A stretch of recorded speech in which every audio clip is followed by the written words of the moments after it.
Hello, guys. Welcome to the PulsarFire Paddock podcast for the post-Hungarian Grand Prix reactions. I think we've been treated this week. We have been well and truly treated. So yeah, again, myself, Pro Dragonfire, and my esteemed colleague over here. I'm going to call you colleague now. Yeah, I'm going to call you a colleague now. I think this is a business. I think. Well, I mean, I prefer colleague to twat, so you know. Could have dropped the C bomb, I suppose. But, but mate, what a cracking race today! We have been absolutely blessed with everything, just everything.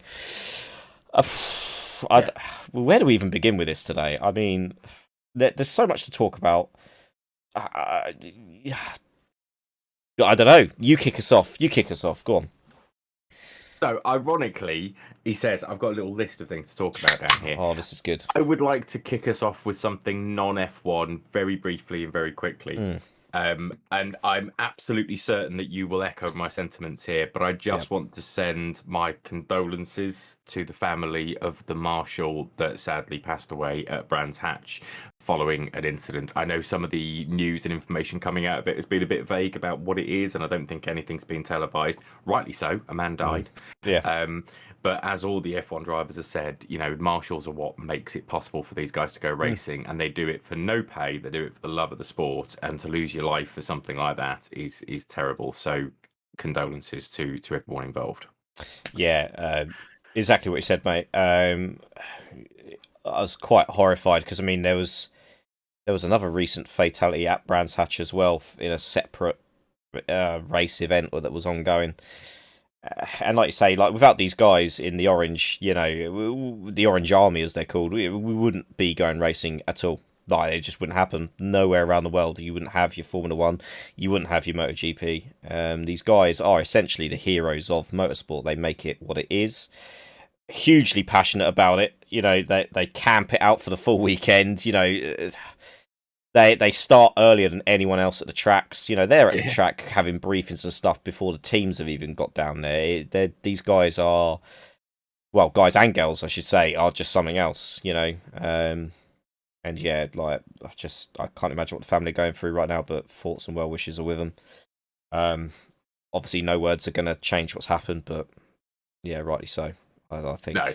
You know, absolutely, but no one expects to go to go to work to risk losing their life. You know, even for something they love and is passionate. But it echoes that sentiment that motorsport at any level is dangerous. Doesn't matter what you're doing, it's dangerous and it needs to be respected. Yeah, absolutely, and you know, it shows that even now in this day and age, with all the safety that we've still got, it's that reality is still there. That's still a part of motorsport. That you know, but like you say, you kind of hope to be going home at the end of every event. So yeah, absolutely. I really do wish them all the best, and everyone that was at the event that's been affected by it as well. Not least of all the driver.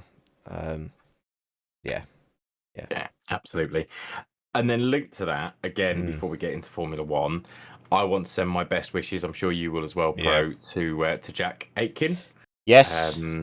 After I've seen the footage now. I wish we could just show it on here, but I suspect it'll all be copyrighted, and that might be in poor taste as well. But going through Eau Rouge in the Spa 24 hours, that was a huge accident. And that was a big when one. You think it was only 2, maybe even 3 years ago that we lost Antoine Huber in a similar accident in a similar place. You know, that's a scary part of the track. You're unsighted, you're flat out. That could have gone a lot worse than it did. Although he has, I believe, broken a vertebrae in that accident, which is not. Yeah. He's posted up a picture. If you people on Instagram, if you go to his Instagram, Jack Aitken, I think it's just Jack Aitken. Go to his Instagram. He's actually posted up a picture himself from his hospital bed to let everyone know that he's relatively okay. He has got a sling on one arm. That's something I've seen. He's all braced up as well, so collarbone as well. Yeah, he's pretty battered, and I think that'll pretty much curtail his motorsport season this year. But then again, these guys are crazy adrenaline fueled people, so don't rule it out. But yeah, it's, you know, that'll be his Formula 2 season done, I think. this season, which is a shame because not so long ago he set foot in an F1 car in a race. So anyway, I hope he bounces back. There was a few other drivers caught up in that as well. I believe they've now got the all clear from what I'm aware. So I think there was only Jack and there was a Ferrari driver, David Rigon. Oh, Rigon, yes. Hospital as well. Yes, yeah. Davide Rigon. Yeah, he's one of the Italian chaps. He races for Corsa Ferrari or something like that. Well, he's a Ferrari factory driver. Yeah, that's about as much as I know. But yeah, everyone else appears to have been given the all clear. I mean, Jack's out of immediate danger. His life's not necessarily in risk. But and that's the relief. That's the relieving factor of that is that the injuries he's got, he can come back from them. It's not beyond the realms of impossibility. As long as his healing progress goes well, which I no doubt it will do because these guys are in tip-top shape. I mean, God, put me to shame any day of the week. So. You and me both, mate. Yeah, bloody hell. Yeah. But yeah, I think both of those just needed to be called out as major events over the weekend. And now we've wished our best. Yeah. I think we absolutely need to start talking about the race that was the Hungarian Grand Prix 2021.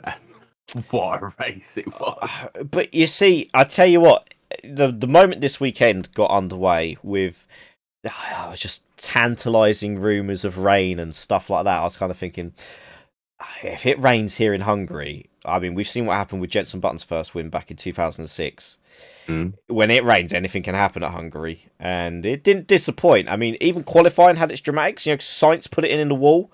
Mick Schumacher in free practice 3 ruled himself out. Oh God, it was just right from the get go. It just had that air about it that something's in the works here, and this could flourish into something that is going to be one to remember. It kind of harks back to the Hockenheim race in the wet and all that kind of stuff.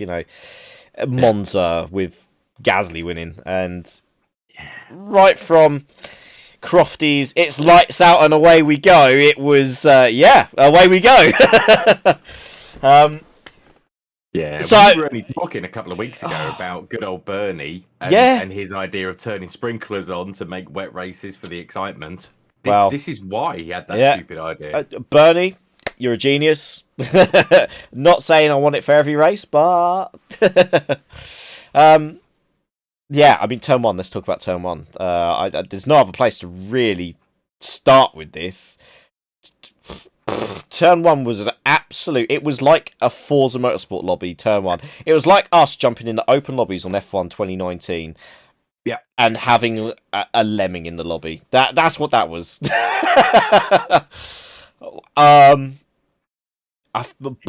what it was like. Bottas and Stroll. I don't understand what was going through their minds. I've been Stroll. What a hero!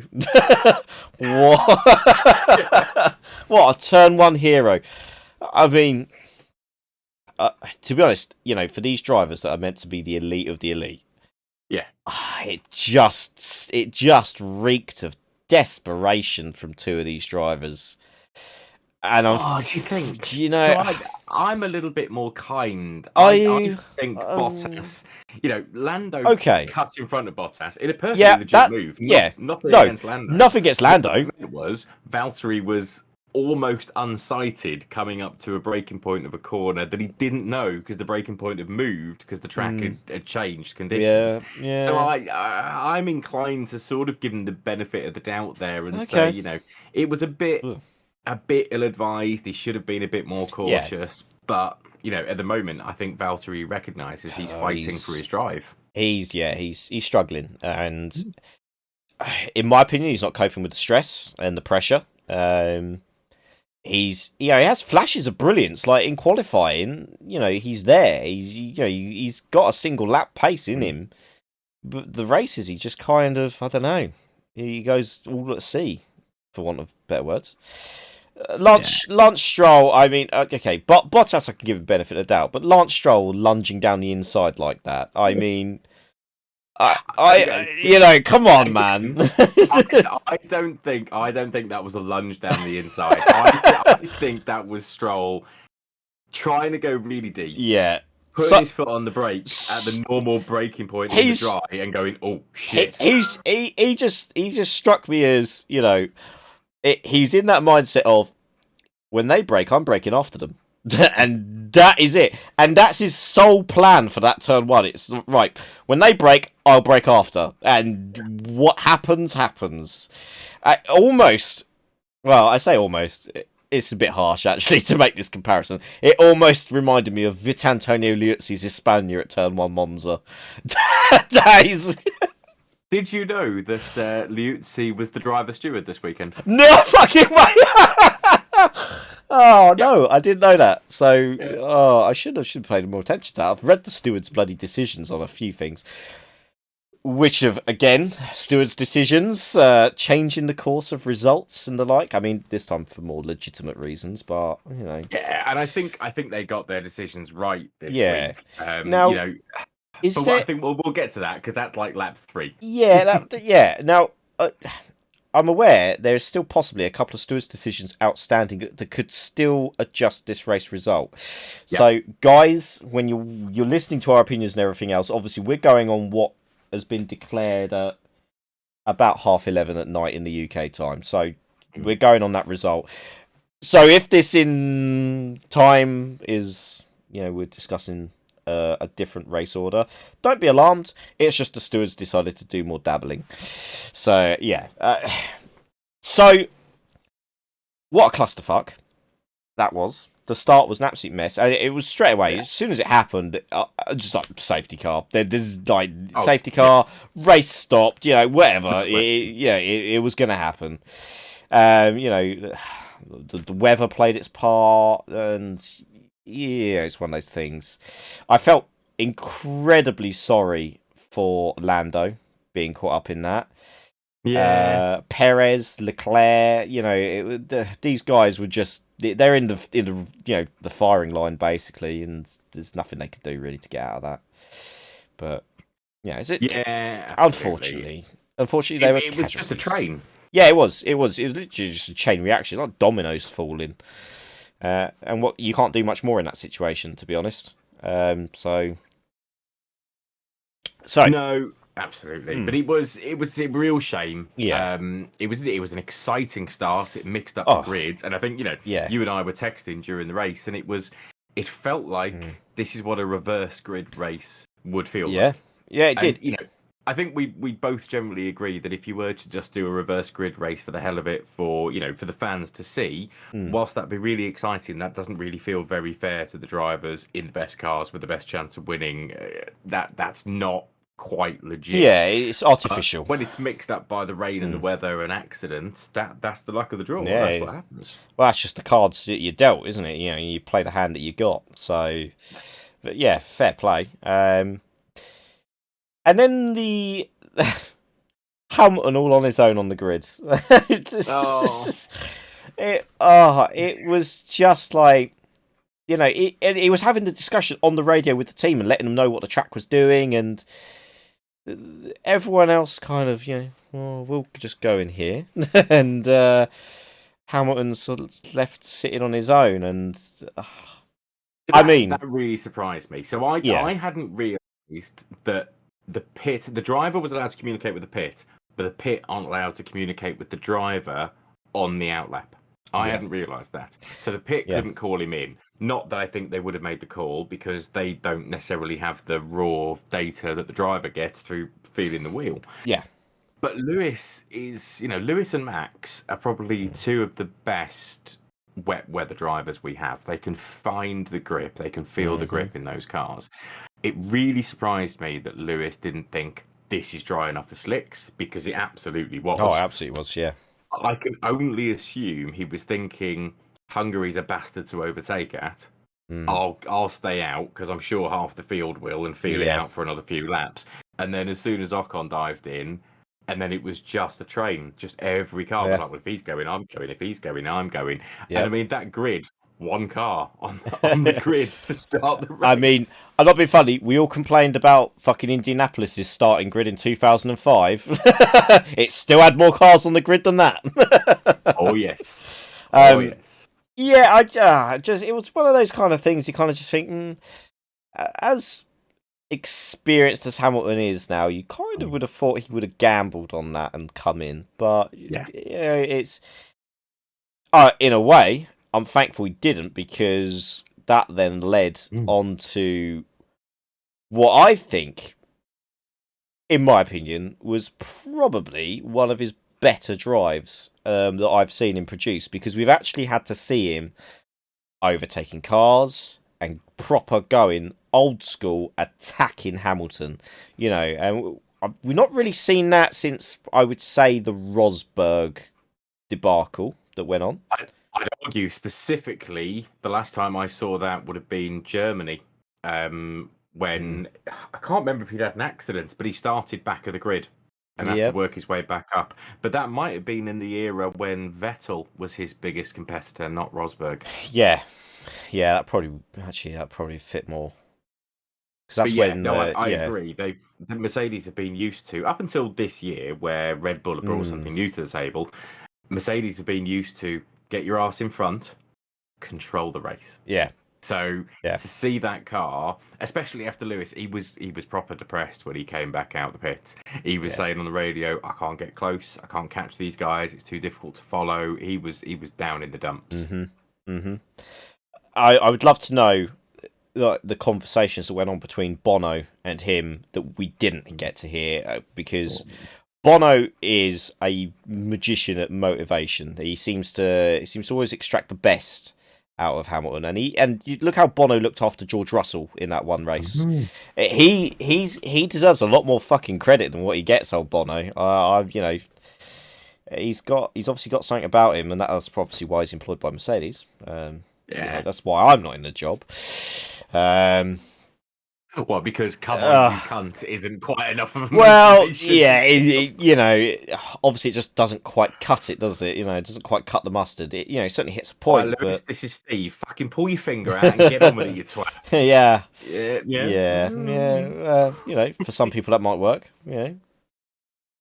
But what a topsy turvy race. I mean, I was astounded when I was just, looking at the race order and just seeing the names, that I was just like, what the fuck is going on right now? Because this is not normal. Like, at one point we even had Mick Schumacher in the fucking top 8. I mean, what the hell? At one point, we had Nicholas Latifi running in a podium position, and that wasn't just for a lap or two. That was a quarter of the race. That was a good quarter of the race, yeah. And then he obviously made his pit stop. I briefly mentioned this in a text message to you. So when Ocon took over the lead of the race, due to Alpine playing a blinder of strategy calls and making the right calls at the right times, I will confidently say this is the first time I've seen Ocon put in such an assured drive under such pressure. Because Vettel didn't fucking leave him alone. Like, Vettel was there all race long. And when it come to that pit stop phase, I mean, Vettel had a bit of a shit pit stop. Let's be real. 3.3 seconds stationary. And he seemed a bit clumsy on the pit entry as well. Like, just was in the wrong gear for part of the pit entry as well. And I was thinking, oh no, this is not what we need. But it was so close coming out of the pits, and I did think, with the warmer tyres, I thought Vettel's got a shot here. He did try it. But my God, Ocon today showed something that I thought, okay, I haven't seen him drive like this before and handle it in such a way, because when we've seen him under pressure before with like Perez as his teammate, it ended up in collisions and all kinds of things. But fair play to him, he defended within his capabilities and, within the laws of what's allowed on a racetrack. I was still surprised. I thought Vettel would have that. I can't deny that Ocon did a good job. You know, he was being hounded by a 4-time world champion who I think we've surmised a few times might have lost a bit of the passion and a bit of the love and might not have gone for those half a chances, especially when he was looking at, 18 points for second place. Why throw it away? Yeah.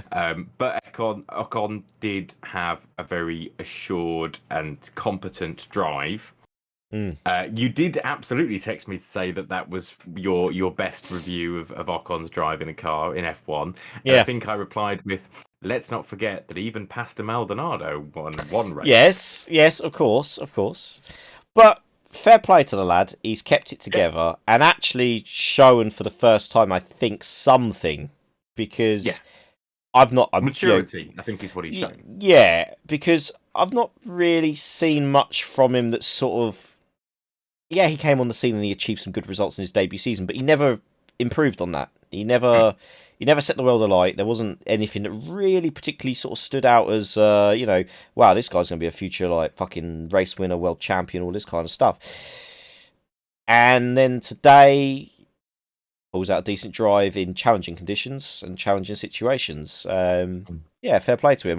Whether or not that's a bit of the Alonso dynamic rubbing off, because those two seem to be working well together now. Yeah, well done to Esteban. I've got to say, well done to him because, there are other drivers that would have crumbled under that, and he didn't put a foot wrong. He didn't put a foot wrong. He led that race for what 68, 67 laps or something. You don't do that by just getting there in the last lap and winning a race by pure luck. He did a good job from start to finish, and I don't want to take anything away from him. No. What I will say though is, he owes Fernando Alonso a fucking birthday present. I mean, I mean, before we get on to Alonso as well, obviously the full race battle with Vettel as well. I've got to hand it to Vettel. Do you know what? Every time we get races like this, Vettel seems to somehow he pulls something out the bag and he seems to handle it, and that's his experience. I've got to say. I mean, like hearing him say at the podium thing at the end of the race, and he's just going to Ocon going, I pushed you so hard. And he was so apologetic to the team as well on the radio. He's going, I'm so sorry, guys. I tried. And it was just like, damn, dude, you don't need to fucking apologise. That was amazing. Like, that was... We've been wanting to see races like this with these different dynamics, like, for fucking ages. And they did their best. Obviously... With bringing Vettel into this mention, we now have to unfortunately declare the stewards have ruled that they could not get enough fuel out of his car. So he has, in fact, been disqualified from the Hungarian Grand Prix. Which I am absolutely gutted for him and the team because they put everything into that race. Absolutely everything. They've already lost the car straight off the bat with Stroll's bloody antics. And then for Vettel to step up to the plate and be like, right, going for the race win and stuff. It was like the Vettel of old. It was awesome. Yeah. I am gutted for him. Absolutely gutted for him. I mean, they also complained about the T-shirt he was wearing, which was just a very simple, everyone's equal LGBTQ plus shirt. And do you know what? Fair play to Vettel. He came out and he said, they can disqualify me or anything. I do not care. I will do the same again.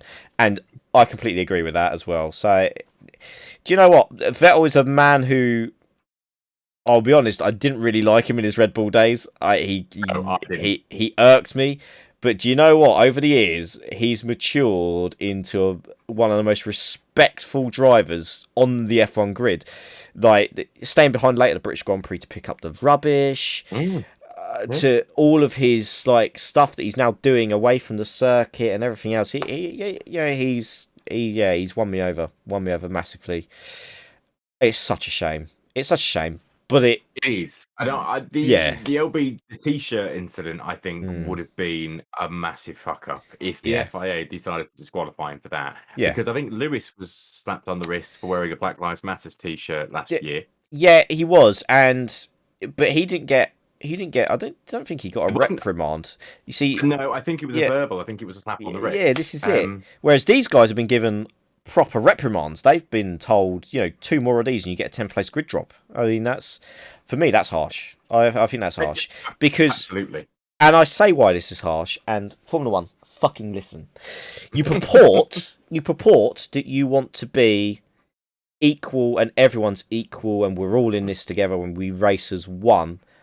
And then you've got drivers who are legitimately honouring that and showing what they represent and what they believe in and everything else.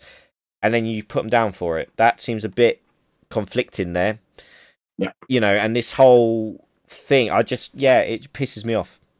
I know football had a similar sort of thing with the wearing of poppies and various other things, and they described it as not bringing the sport or your team into a political argument. Yeah. And I understand that. I completely understand I get that.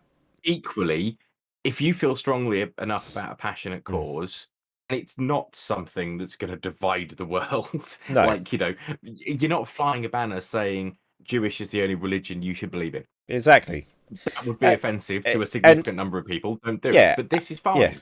Yeah, absolutely. And I would say this is fine, more so because the actual body that's in charge of this has been saying all along since 2020, end of 2019, 2020, that we race as one and that they're encouraging support of this. Well, you can't encourage support of something and then punish someone for supporting what you're saying your organisation is all about. It's one or the other. Make up your mind. You can't fucking have it both ways. It's you either are fully encompassing this and embracing this, or you're not. You can't pick and choose. That would have been, had they disqualified him for that or given him a severe reprimand for it, that would have been a massive own goal on their part. Massively. The fuel issue, though, I mean, this unfortunately for me is the letter of the law. It and is. we were talking about this at the end of the race. Mm-hmm. If the team had said, Seb, Ocon, Russell, whoever it was that was involved, stop the car, get out, that's fine, because they're doing so because they want to make sure there's that 1 litre of fuel left. If the driver has driven it as far as they can and they've run it dry, there isn't a big enough sample for the FIA to test. And that is against the letter of the law.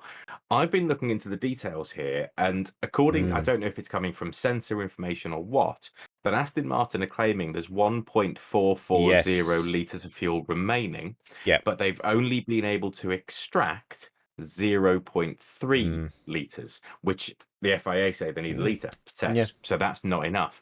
I can only assume that either that's a balls sensor or crap in the fuel tank, which is always possible, or it's still just in the fuel system and they need to get it back through the vacuum lines and out the fuel pump and everywhere else that it's involved.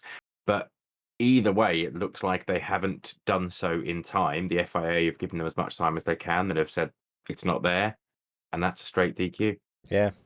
Unfortunately, that is, for Seb, that is the letter of the law, and there was a risk of it happening because he was racing so hard throughout that race. There wasn't a moment in time where he could just ease off and fuel save, because he's in a position where he's going to have to attack if he wants that win. He hasn't got that margin to back it off, and obviously you can't change engine modes now.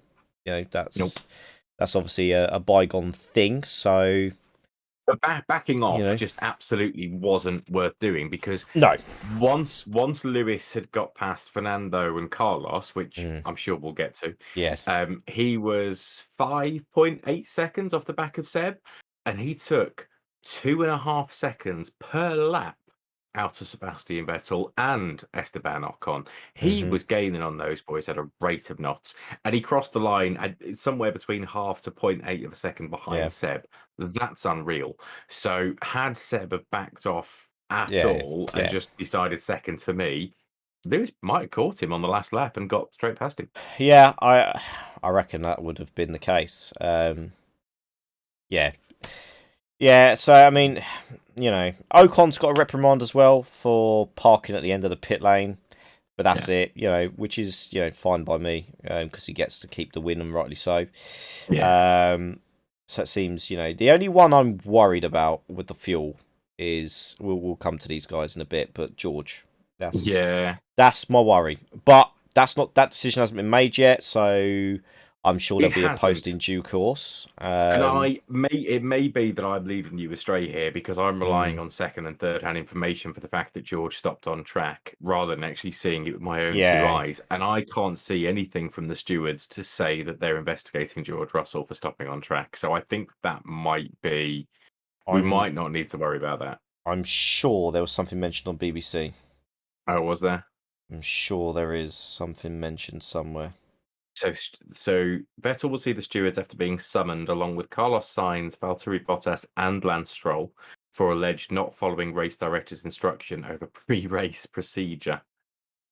Okay. Yeah. Okay. Maybe not. I can't find it. I did read something about it, but yeah. Let's just hope that that's not true and he'll be fine. Because yeah, things. Well, like you say, no. Going back to Ocon, obviously he owes a massive debt now to Fernando for the rest of the season. Oh man, The Fernando. old dog pulled all the tricks out. There's I life in the old dog yet. I think I said to you what a defensive masterclass that was, Yeah. and it was. It was beautiful. He knew what he had to do for the team there. He fucking knew, and my god, did he pull it out the fucking bag? And do you know what? Do you know what was even more satisfying? Just seeing two fucking legendary drivers of F1 going wheel to wheel, toe to toe. There was just nothing more satisfying. It was fucking awesome. Oh, it, He actually said it on the F1 channel. He said this, he's been waiting, or it might have been Ted Kravitz. We've been waiting 12 years to see this because we yeah, were expecting this head to head from Lewis and Fernando when they were at McLaren together, and yeah, we never really got no, it. Hungary, ironically, was where it all really fell apart. yeah, that's where So it all broke down. Alonso chipped him in the pit box. Yeah, Yeah, so yeah, good. But yeah, this was great racing, and it was. there were questions raised at the time from a couple of people about how legit some of the moves were. I think Hmm. Nico Rosberg went on record to say that's right on the line of what's appropriate and maybe even a little bit over. Yeah, And certainly I've had some text messages from my old man complaining about the same sort of thing. I thought it was fair. I thought yeah. it was elbows out racing. There was one Oh, particular move around that long sweeping turn two where yeah, everyone had been going around the outside of turn two and getting a better line for turn three. yeah. And Alonso knew that, so he took a completely different line in turn two, which was not the racing line, but he took him right up to the curb. Yep, But as the car in first place, with the car going around the outside, you're yeah, absolutely entitled to do that. You want to take yeah. that line? Crack Oh, on. crack on, son. Yeah, it's up to you to make your way past me. I'm planting my car here. Good luck. Uh, yeah, and I thought it was fair. the slight bang of the wheels into turn four on the blind crest at the top of the hill. It was just everything that I've fucking wanted in a battle. Like we've had great battles, but that was brilliant. That It was was. very very good, and I liked more so that the teams and the stewards let them get on with it, and there Mm. wasn't that. The stewards weren't going to the teams going, you need to tell them to fucking, cut that down. Fuck it, let them race. If anything happens, fuck it, investigate it, whatever. But they were allowed to race, and they were allowed to race hard and fair. And yeah, Fernando was not giving him an inch, and rightly so. He made that Well, out. he was fighting for fourth place. Why should he give Yeah, an inch? why should You he? could argue fast the car, let him go past. He was going to get past anyway. But Yeah, that's not what racing's about. no. Had the situation been reversed, Lewis would have fought tooth and nail to keep Fernando behind him. I mean, So I'm that's what it's hoping about. I'm hoping this shows up. But I sent you this. You did. That is quite possibly the most accurate bloody meme I have seen of the weekend so far. I know who made it. It came from someone's obviously sent it into WTF1, and credit to them. That's where I got it from. But yeah, it was brilliant, and it was good to see Fernando has still got that fire in him. That yeah, it wasn't for a race win, but my God, he was going to fight for every point that was available on the table, and He was.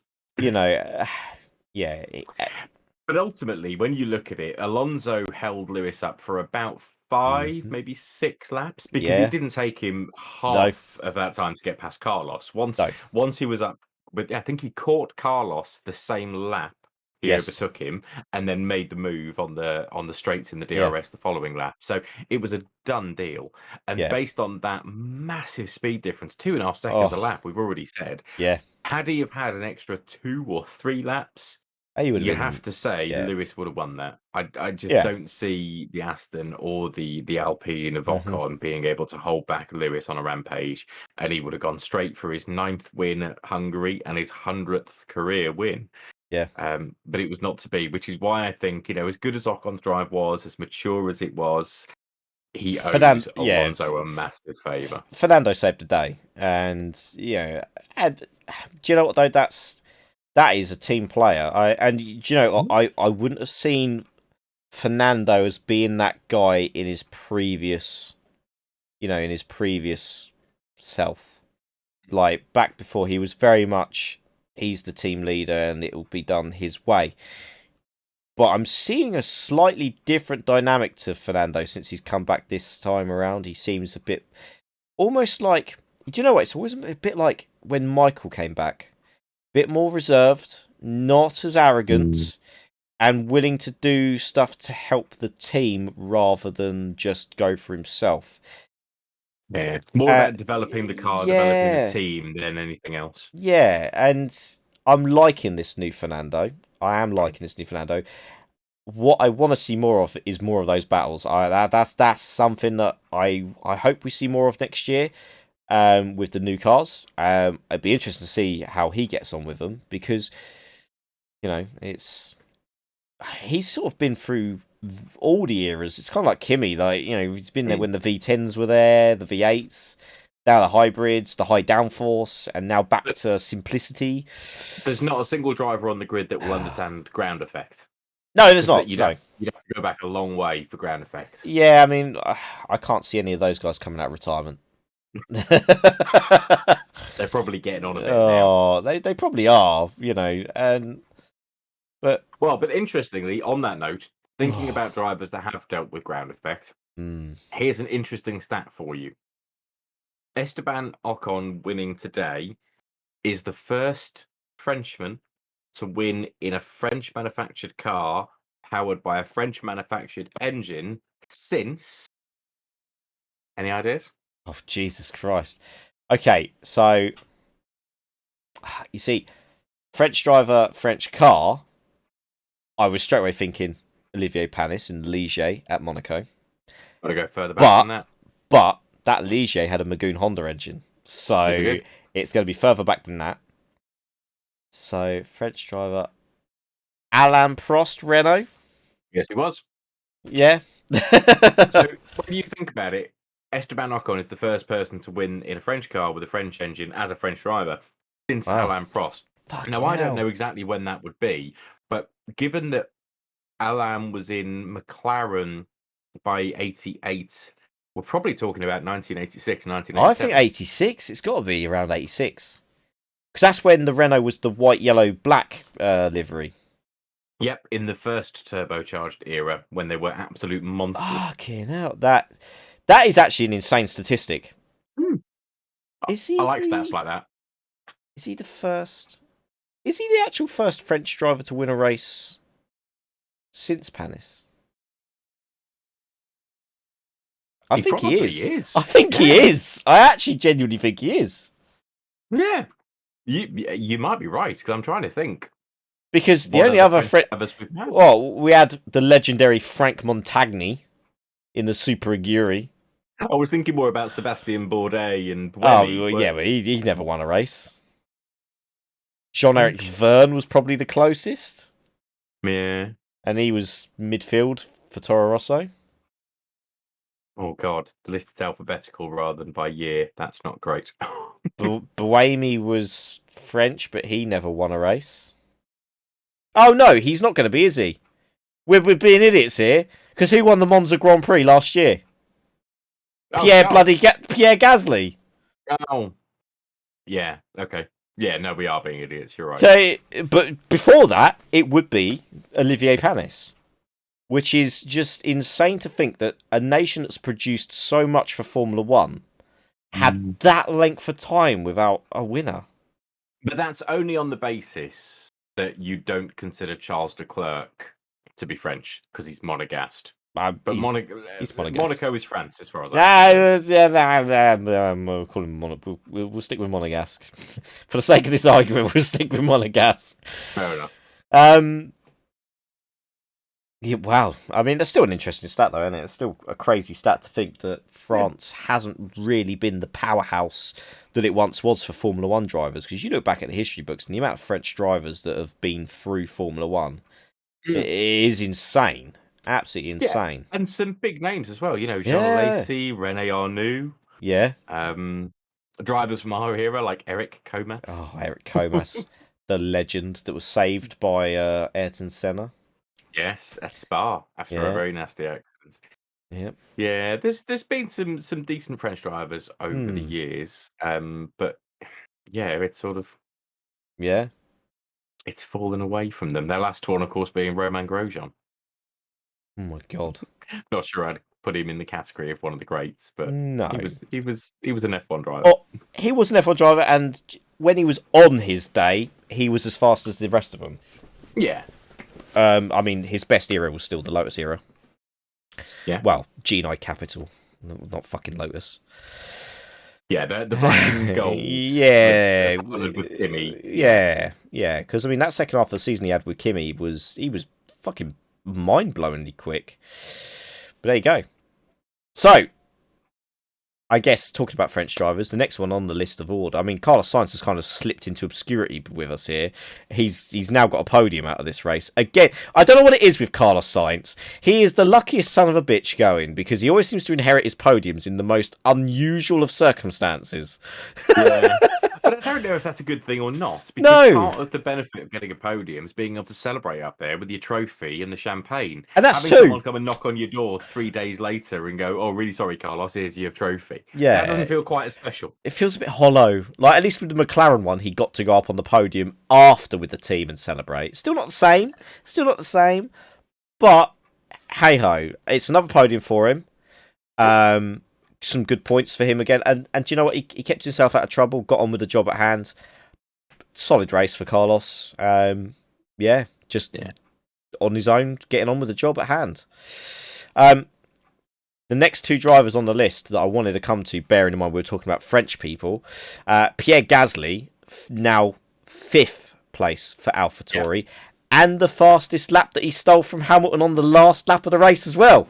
What a man! What a specimen!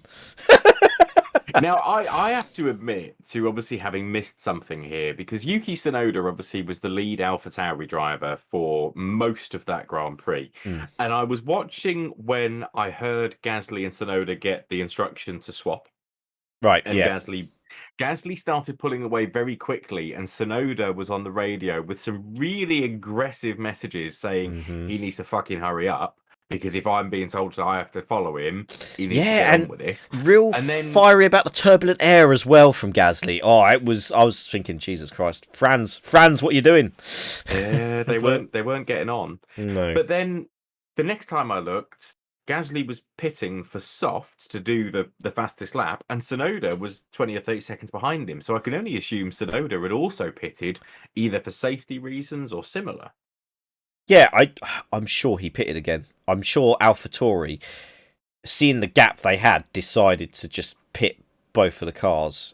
Because looking at the stats, so Gasly pitted 4 times in that race, and Tsunoda only pitted 3.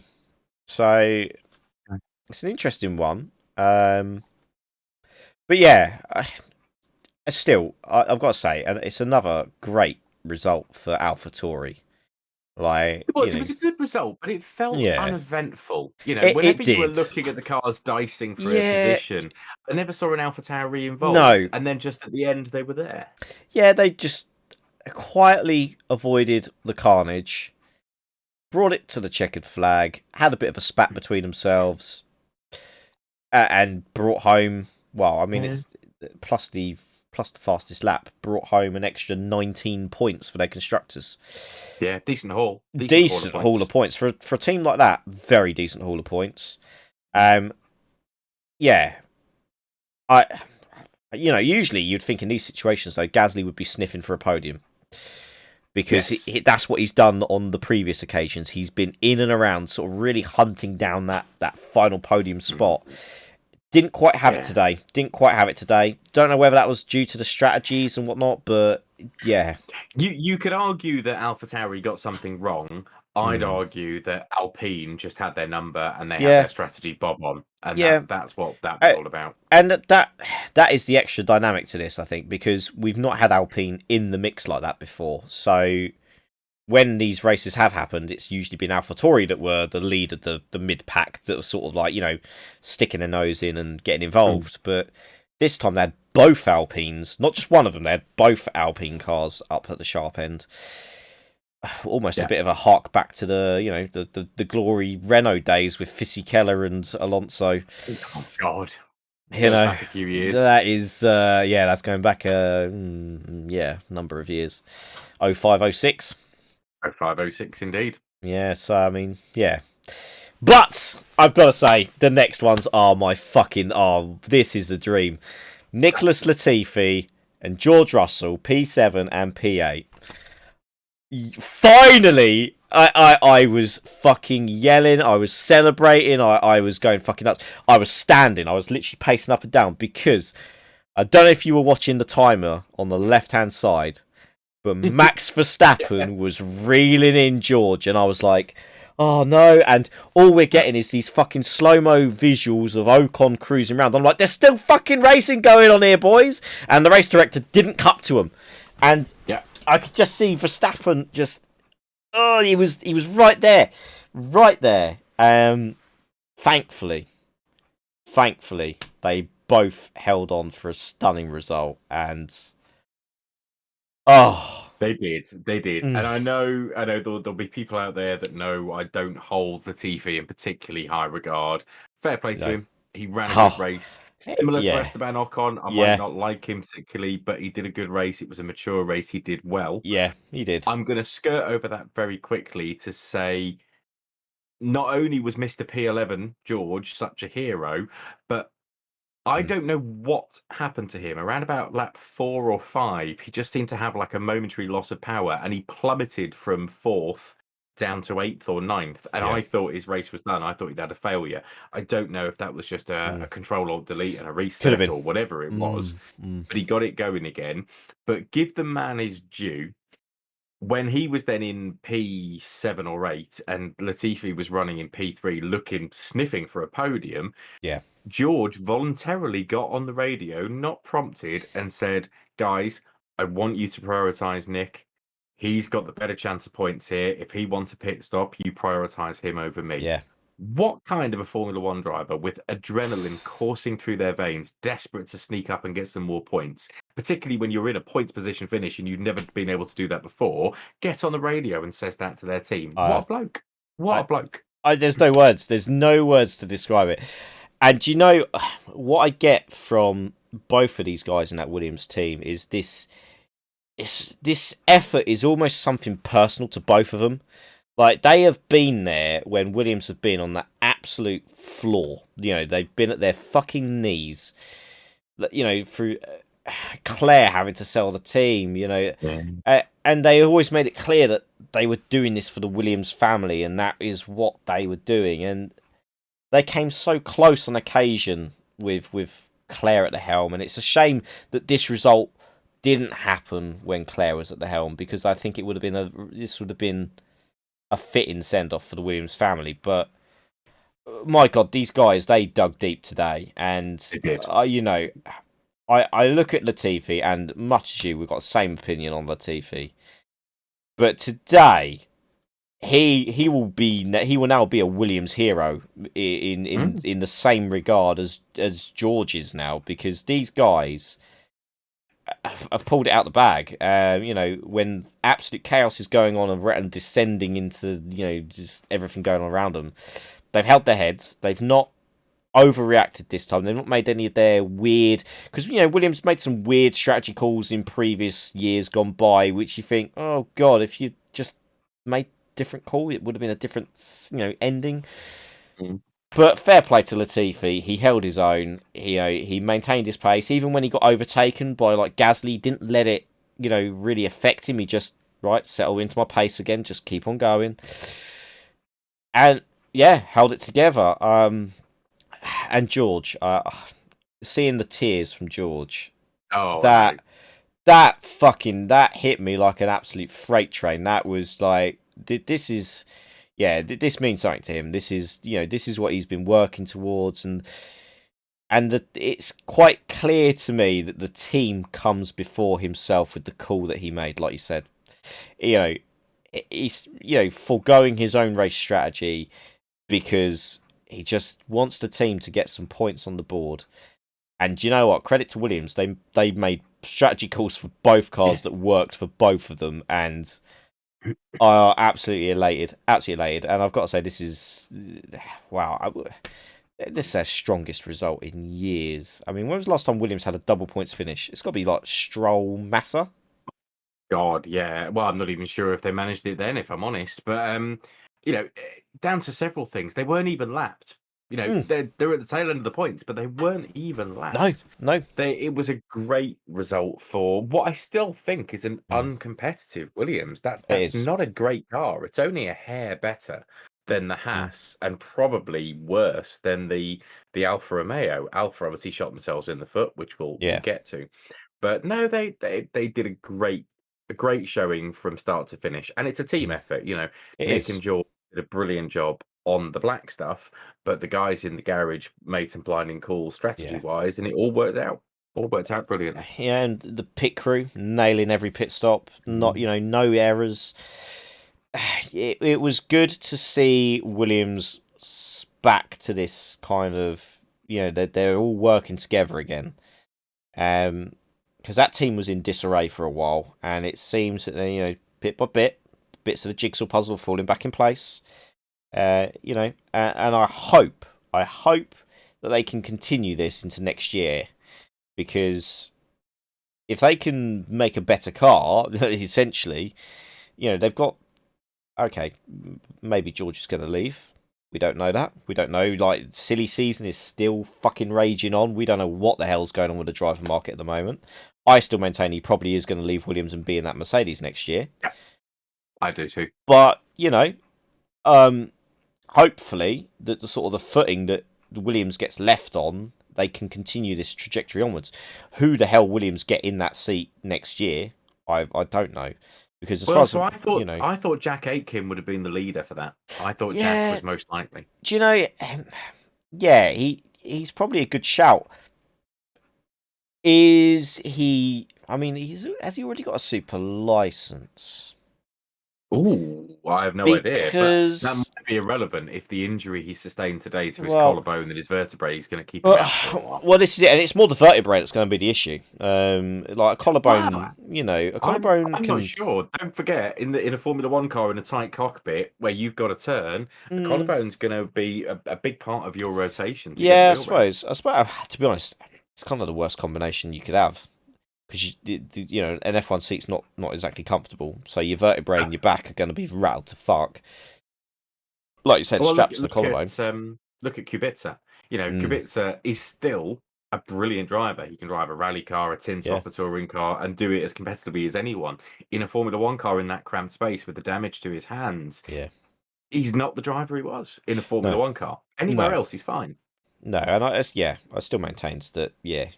Kubica it was nice to see him come back and get that season, but it's a shame it didn't work out as everyone had kind of hoped the fairy tale would be, and it's one of those things. But I'm delighted for Williams. 10 points on the board. I don't think in their wildest dreams they would have seen that coming, and yet, as the race wore on, it was like there's a reality here of a double points finish, boys. This is looking good. This is looking good, and I was very glad to see that, because there was that critical phase of the race, real critical part, and I was thinking to myself, if George doesn't get past Mick bloody Schumacher now, he's going to be swallowed up by this queue of cars that is now starting to amass. And fair play to George, right round the outside of turn 2. What a fucking move that was. because I was with the other half at the time. I was with Kim, and we were watching it in a bloody front room. And he goes right round the outside. I'm fucking going, yes, get the fuck in there, boy. And she's just kind of like, I'm assuming the good things happened. And I was like, yes. See, that's Yeah. actually makes it all the more sweeter to me, because had Yeah. he have just inherited that by cars dropping out in front of him, because let's face it, 5 or 6 regular point scoring drivers like Lando all dropped Oh, out yeah. that meant that they were in that position. But to make some overtakes and keep it there Yeah. rather than just inherit the position makes it all the more sweeter. But do Yeah. you know what? I know we'll get down to him, but fair play to Mick. Mick Mm. drove a great race. He had his elbows out. He Oh, he was did. fighting and jostling for position. He did a really good job. He did a good job, and yeah, we'll come to Mick because I'm aware that you've already told me some stuff via text that Yes. I think we absolutely have to discuss. It's on the list. Yeah, good. Well, we'll come to that. Obviously, I briefly mentioned who was hunting down the Williams cars across the line. Max Verstappen, so he ends up getting 9th place now. Yeah. 2 points. It was always going to be damage limitation for his race. It was. I will say again, miracles by the Red Bull mechanics again to keep that car going. I don't know how they do it. Like their mechanics are a different breed, an absolute different breed. But the damage to his floor and everything, I don't know if you've seen some of the pictures of that. It was, Yeah, it was substantial. It was substantial. When they say, "Oh, he's got floor damage," yeah, he's got floor damage. Yeah, that's and on these aero-sensitive cars, you get damage like that. Jesus, you're pretty much driving a fucking milk float. Yeah. It's again, we've seen Lewis have a similar situation Mm. this year. We've seen Valtteri Bottas. I think it might have been Imola Yeah, it last was. year. He got Yeah. a bit of rubber or something stuck in between the barge board, and it had the same effect. It goes to highlight how delicately poised these cars are from an aero perspective. Yes. And I don't want to see that anymore. No. And I'm really glad that this is being addressed next year. The addition of ground effect, the reduction of some of that turbulent air, as we were showing in that video last week, will hopefully make a huge difference, where some of these little canards and fins being broken might cost you 1,000th of a second rather than a second and a half per lap. Yeah. But yeah, that really, really hurt Max. The fact that he spent such a long time trying to get past Mick Schumacher. And let's face it, that Haas is no match for a Red Bull. I mean, that Haas, like, it's got bad enough quali pace, but that Haas's race pace is appalling. It is atrocious. I don't have words anymore to describe how bad the race pace in the Haas cars is, because frequently they'll be a whole lap behind the next car in front, and that's painful. That for Gene Haas, who owns that team, who had such a good start to his team's life in Formula One, he must sometimes be sitting there at night with a strong drink, thinking, "Where the fuck has it all gone wrong?" Because I suspect he's focusing much more on his American domestic market than he is on what's going on in F1. But it did start well and it fell apart. And we've called out before. We think one of the biggest problems here is they don't design their chassis in house. They don't have their own wind tunnel. Some of this design is just not. No, it's not doing what it needs to. And let's not forget. So Dallara are the ones who make the Haas chassis. They make the Haas aerodynamics, all that kind of stuff. It's all done through them. Yeah. Let's not forget the last car that Dallara designed before the Haas was the bloody Hispanias. Doesn't really make me feel that fucking confident. And no, let's not forget the other cars that they designed in the 90s. The Scuderia Italia Dallara chassis. Yeah. Ugh. Yeah, Dallara should. Dallara was successful at something, though, weren't they? Was it IndyCar? They designed a relatively decent chassis back in the day. So I think they've been involved in sports cars in the past, like GT cars. And I think they have certainly done IndyCar as well. But let's be really fair here. Dallara know how to make a car. Yes, they do. Idiots. Yeah. They can make some great stuff, and they've won races. They've had Hmm. some competitive cars in the past. The problem here is not necessarily that the Dallara is a bad chassis. It's that, as we saw, there's a great video. I'll have to see if I can find it somewhere and I'll post it on YouTube, or I'll post a link to it. There's a great video of McLaren meeting Honda with their engine for the first time as part of their new relationship. None of the Honda mechanics spoke any English.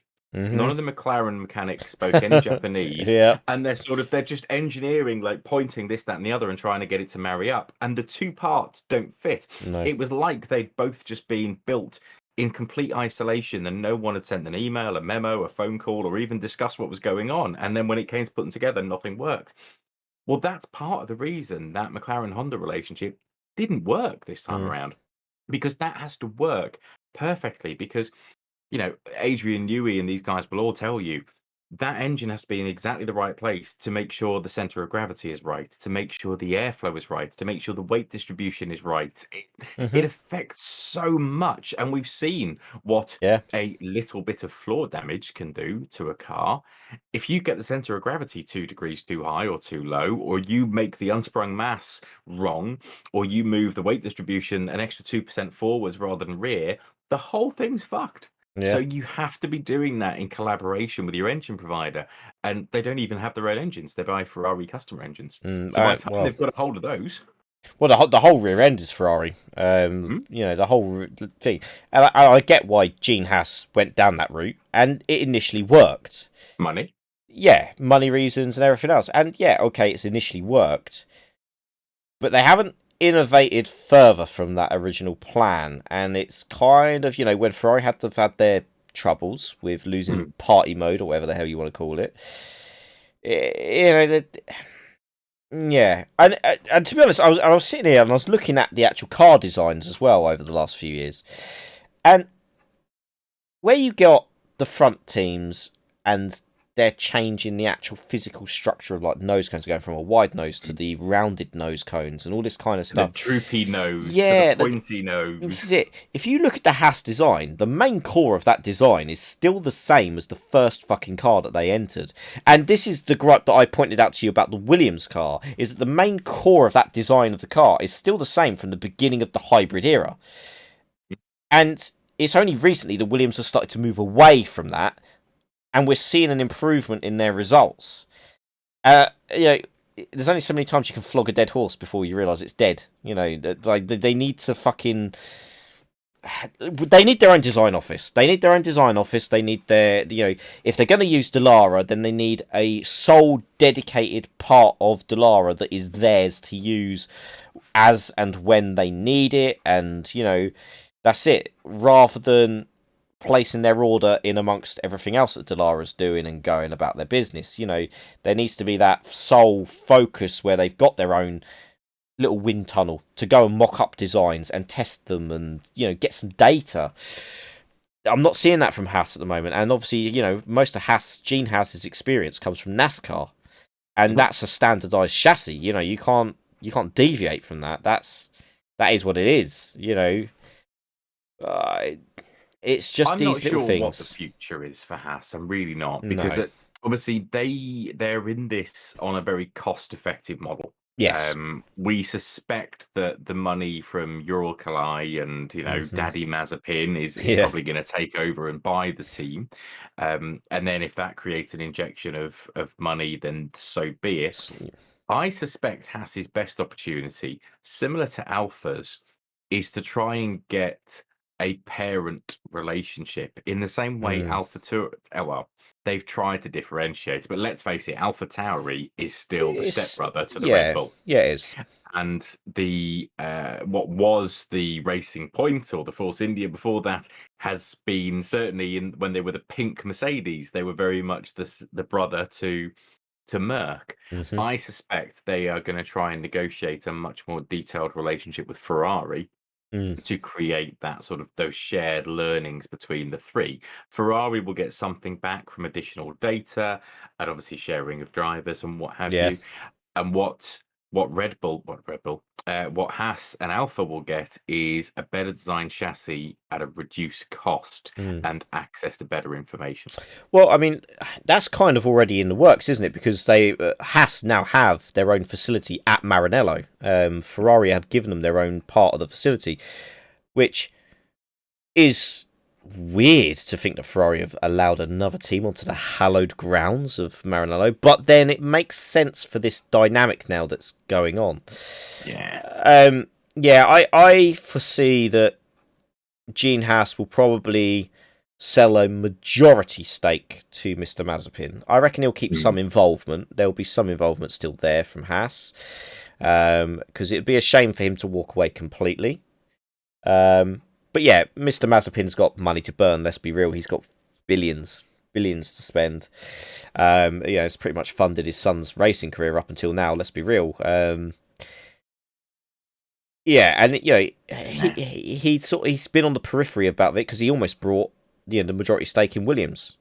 So he's in the market for a racing team, and Haas is looking like the next real sort of, I guess, opportunity that could present itself. So it's an interesting dynamic, and I think we'll probably see more of that unfold with Haas the further in we go to this year. I think the key turning point for Gene Haas's involvement will be how they fare with the new regulations next year. I think that'll be it. If they have another shocker with the new regulations, I think he will then at that point decide, right, this is my tipping point now. I need to, think of my actual Haas company. I can't keep on pumping millions and millions and millions into this for little return, essentially. Because that's where his money is coming from for this. It's coming from the Haas, engineering firm that he's got. Yeah. Well, and I'm not sure. It depends how much money Haas get in from advertising. I think next year is going to be a real make or break year for a lot of cars. But I was just I was just racking my brain a little bit because the thought of these kind of parent-child relationships with teams, obviously Ferrari as the parent team are not going to want Haas or Alpha to have a faster car. In the same way, we saw Toro Rosso backing out of moves back in the day against Red Bull. Less so in the AlphaTauri era, but there used to be a point where they would just jump out of the way and let the parent car go through. But there's a line to how much you can do here. And I was thinking about current cars because I like a good metaphor. Okay. So in the UK, the Citroen C1, the Peugeot 107, and the Toyota Aygo are the same car. It's the same chassis. It's the same chassis. Basically the same body with a couple of minor tweaks. They are exactly the same car. But if you cast your mind back a little bit further, the Vauxhall Vectra and the Ford Mondeo, so the Vectra was also the Saab 9-3, and the Ford Mondeo was the same chassis as the Jaguar S-Type. Or was it? No, the X-Type, beg your pardon. Now, having driven all four of those cars, I can tell you that the Saab 9-3 is a very different car to the Vauxhall Vectra. Yeah. And I can tell you that the Jaguar X-Type is actually a very different car to the Ford Mondeo, but they just share some fundamental underpinnings. And this sort of stuff's been going on since the 80s, since Nissan and Alfa got together, and you thought, oh, well, that'd be brilliant. Nissan can do the electrics and Alfa can do the design, except they did it the other way round. Yeah, why would you do that? Didn't work at all. No.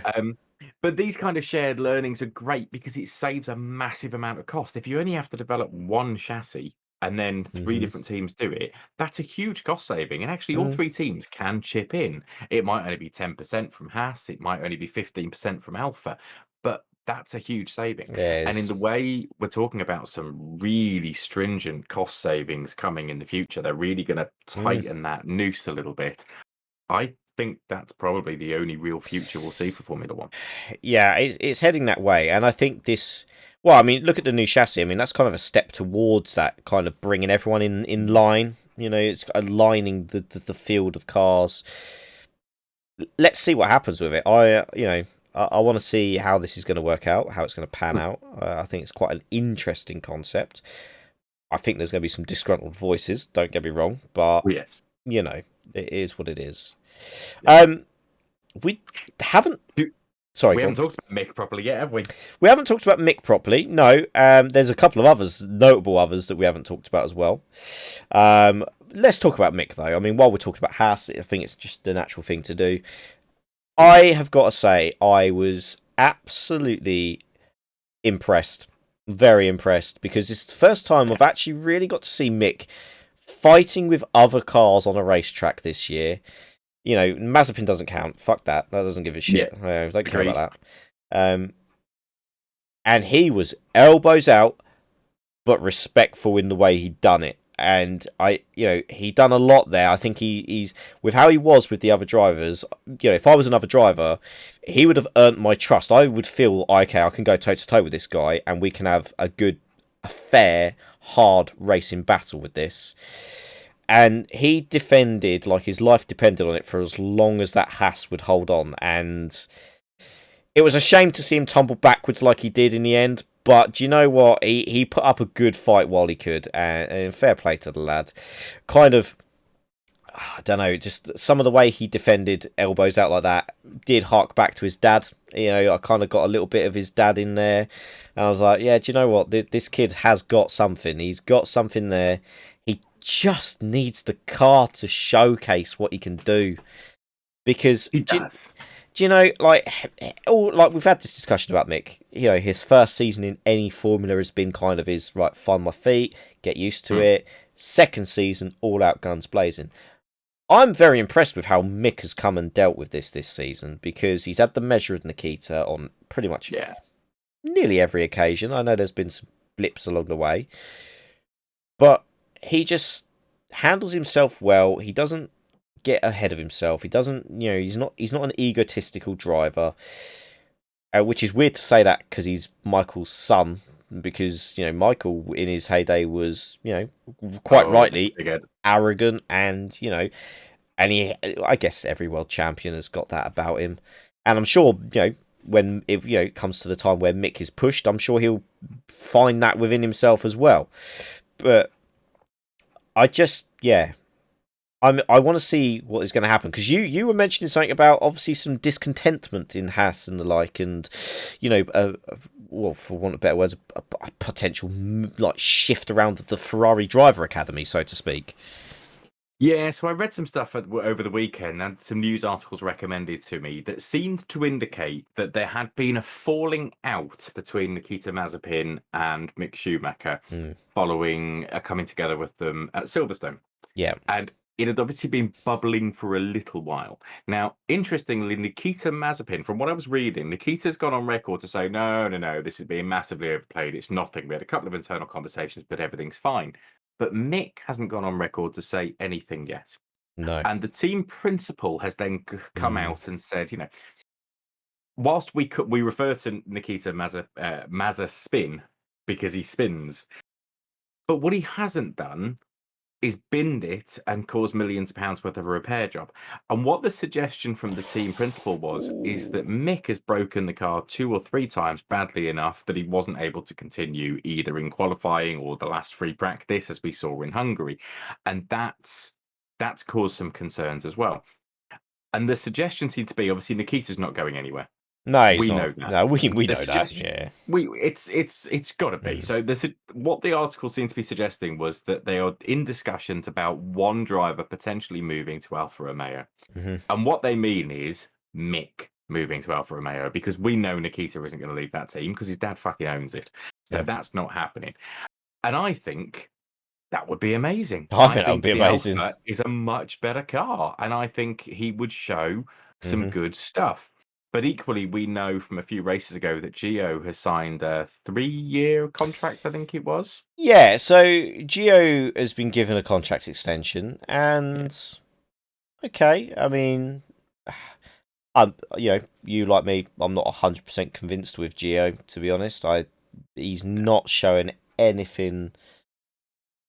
When I say he's not showing anything, what I mean is there hasn't been races where he's outperformed the car, such as your George Russells, and your Pierre Gasly's. There hasn't been anything like that from him in the time he's been in. He had that 5th place, but that's when Alfa Romeo were legitimately a decent car. Yeah. Because even Kimi was picking up those kind of results. So I mean, yeah, that was pretty par for the course that season.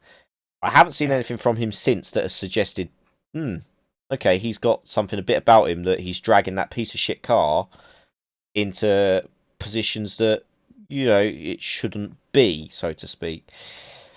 No, Now, I agree, but I and think on the basis that we know he's got mm, a contract, that's yeah, indicating that Kimmy's either thinking about stepping yep, down or is going to be asked to step down. But when you think about it, so it mm, was Alonso's birthday this weekend, and he was yeah, 40. big 40, yeah, Kimmy's 41. He hmm will be 42 this year. His birthday yeah, is October. So at the start of the next Formula One season, he's going to be 42 years old, and he's been in Formula One since 2001. So that's 20 years. hmm That's a long time. it's a long time. But do you know he's still, without a doubt, one of my favourite, one of the best drivers. Still, I think he's a wise hand. He's made a couple of, like we've touched on before. He's made a few rookie errors this season. We've seen him make some mistakes, Mm-hmm. very uncharacteristic mistakes, I would argue, of Kimi. Mm-hmm. I don't know. Maybe he's just naturally coming to that stage where, yeah, maybe he doesn't want to keep on sticking around at the back of the grid all the time like he is. Yeah. And I'll be the first to say that that car is not fitting of a driver like Kimi Raikkonen. But he has been that assured, steady hand in that team that they've needed to keep them, I guess, on the straight and narrow. You know, but I haven't seen Antonio really excel past Kimi. And you're talking about a driver who's coming to the end of his Formula One career. I don't know if you've played the new Breaking Point, but for those of you who play F1 2021, he is your Casper Ackerman of the Breaking Point story mode. He's coming to the last year or so, or maybe even few races of his F1 career. We don't know. Only Kimi knows that, and Kimi doesn't exactly the most vocal of people. Let's be real. I'm sure he'll tell us when he's ready with a fucking ice cream and a vodka. But now while we're on the subject of Antonio Giovinazzi, I copped a lot of flack on my YouTube channel for my rating of Antonio Giovinazzi because I placed him in the one of the bottom categories. Okay. I put him in one of the bottom categories because I've not seen him improve from when he's first made his debut in F1. He's kind of like, I don't know how to describe him. He's just plodded away, Mm-hmm. and I don't think he's improved. And I rightly, obviously Mazepin was his own fucking degenerate class at the bottom because he's shit. But Gio was in and around that mark where I just don't. If I was a team boss, I wouldn't pick him. That would be, to be completely blunt, I wouldn't pick Giovinazzi. He wouldn't have been my first port of call because, well, he didn't exactly set the world alight in the junior categories either. I didn't really see anything from him that's marked him out, considerably. And again today, outperformed by Kimi. So Yeah. And I think that's always been the thing for me is that okay, Kimi Raikkonen is a fabulous racing driver. He's a former he world is. champion and he's been at the top of his game for a really long Mm, time. But he is clearly winding down at yeah, he Alfa is. Romeo. So Gio has to be taking the fight to him. Mm-hmm. And he's not. No, he's not. He has been outperformed at almost every turn by the old man. Yeah. And when we think about how old Kimi Raikkonen really is, in his first season as a Formula One driver, Yuki Tsunoda was 1 year old. Fucking hell. That's how old Kimi Raikkonen is. So Tsunoda was born in May 2000. He's 21 years old. Well, that is Um, remarkable. That is remarkable. hmm, Kimi Raikkonen could be his dad. he fucking could. He could legitimately be, you could have a father-son duo racing on the grid. Yeah. That is, yeah. And, I looked at the lap times today because I was a bit like, okay, so, because obviously with the disqualification of Seb, Kimi now gets a point for Alfa Romeo. And I was looking at the fastest lap times. Now, obviously, Kimi had an extra pit stop as well. Oh, no, he didn't. He had one less pit stop. I don't know why. Gio pitted 5 times in this race. I'm not sure what went on there. 5 times. Well, so Gio Gio pitted on the start. Oh, of course he did. Okay, well, that's So what he that came is then. straight in to Yeah. throw the dice for a set of wets. I did think someone Mm, would. I'd expected it to be Mick Schumacher or one of the guys mm, right at the back. I was surprised it was Gio. But yeah. yeah, so he pitted then. Yep. And then he was also, didn't Gio get the stop go? Or was that Kimi? Who got the stop go? Yeah, that would be Gio then. Okay, well, Yeah. that'll probably explain it. But even then, when you take both of their fastest lap times, obviously drying track, weather conditions permitting, I know it's not a direct comparison to make. However, Kimi still achieved a 121.518 as his fastest race lap. Antonio Giovinazzi could only muster a 122.736, which I might add was a slower race. That's his fastest lap of the race. It was slower than Mick Schumacher's best. Yeah. That's not great. That's not great. No, that's not And great at all. if you overlay their results next to each other, so I've got Gio's racing history in Alpha over here and Kimi's over here. Okay. And every time I see what I think is a good result for Gio, over here I'm seeing something better for Kimi. So, in 2019, Gio finished 5th at Brazil. Wow, Yes. 5th place. That's amazing. Oh, hang on. Kimi was 4th. This is what I'm saying. Because that was the one result that Gio legitimately kind of had a decent race. He had a decent result. 5th place, 10 points. Whoopee, that's fucking great. But Kimi's always there. Let's put it this way then. So this is a scary situation for me if I was a team boss. Kimi's winding down. Okay. Mm-hmm. Let's put this scenario out there. Okay, so let's go with your driver moves that's going on. So Kimi comes out at, I don't know, the Italian Grand Prix and says, I'm stepping down at the end of the season. This is it. This is my final year as a Formula One driver. And he goes off to do some, I don't know, snowmobile racing or something, whatever it is he does. So he swans off at the end of the season. Yeah. You've got Antonio signed up, which then makes Antonio Giovinazzi your de facto team leader. So I don't understand why you're getting flack. I don't think Gio's a team leader. No, I don't think he's a team leader. I don't see him having much of a future in Formula One, if I'm being brutally honest. Not unless he turns something around. Because let's face it, if that was to happen, I think there's only really 3 different choices. Mm-hmm. You're either putting Mick in the car, which is looking more and more likely, and I thought was going to happen last year, if I'm honest. I thought Mick was going to go to Alfa rather than Haas.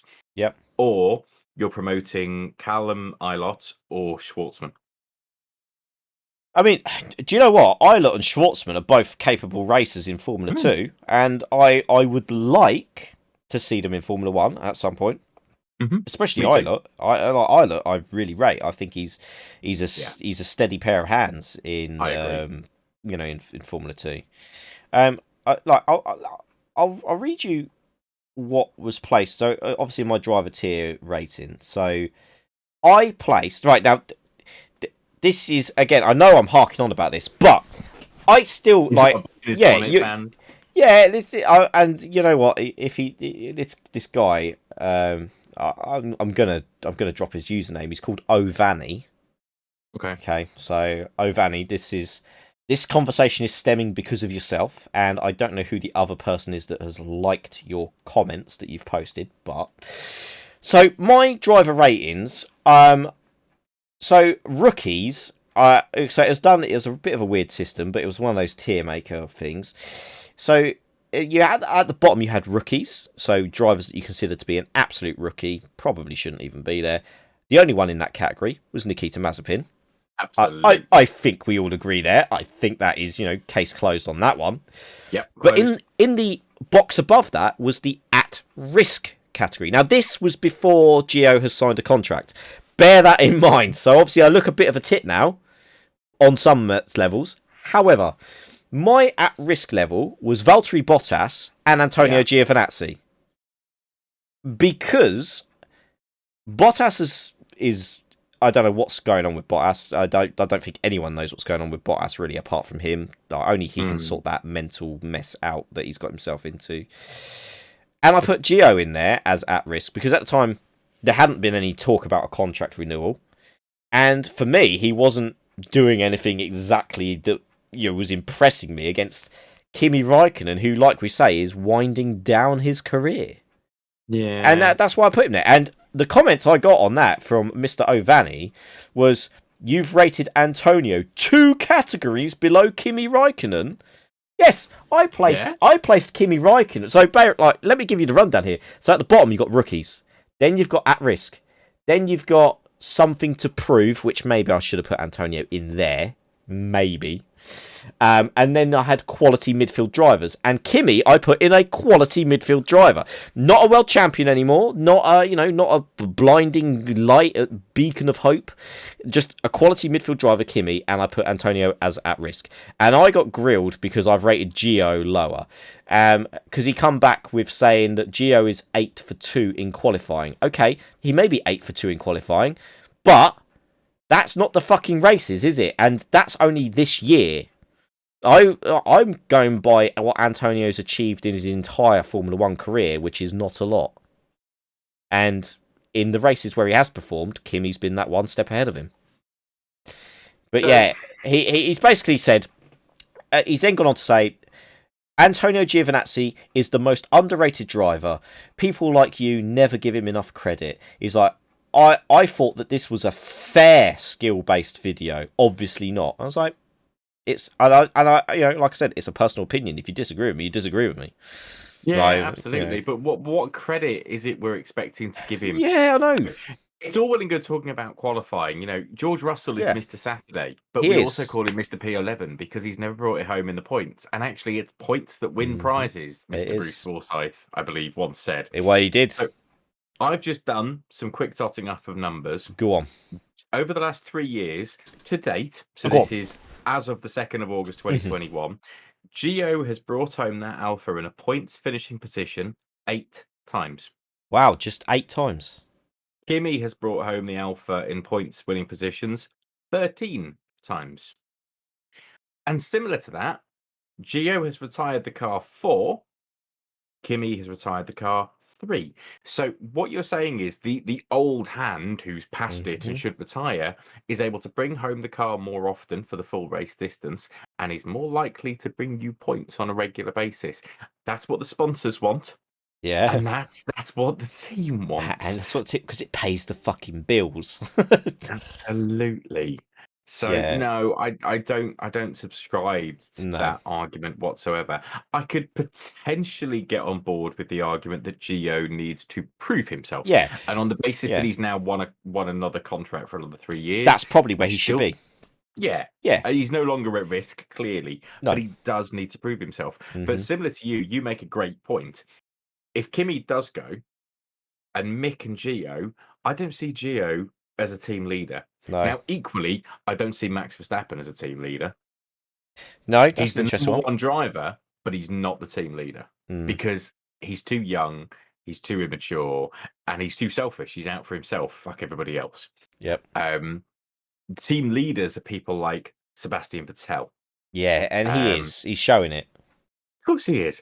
And when you think about the other drivers back in the day, like David Coulthard, Mark Webber, I know Mark was up against Seb, but Mark was much better for the team than Seb was. Yeah, he was. David Coulthard is, as we've said before, the unsung hero in getting Red Bull to where they are today.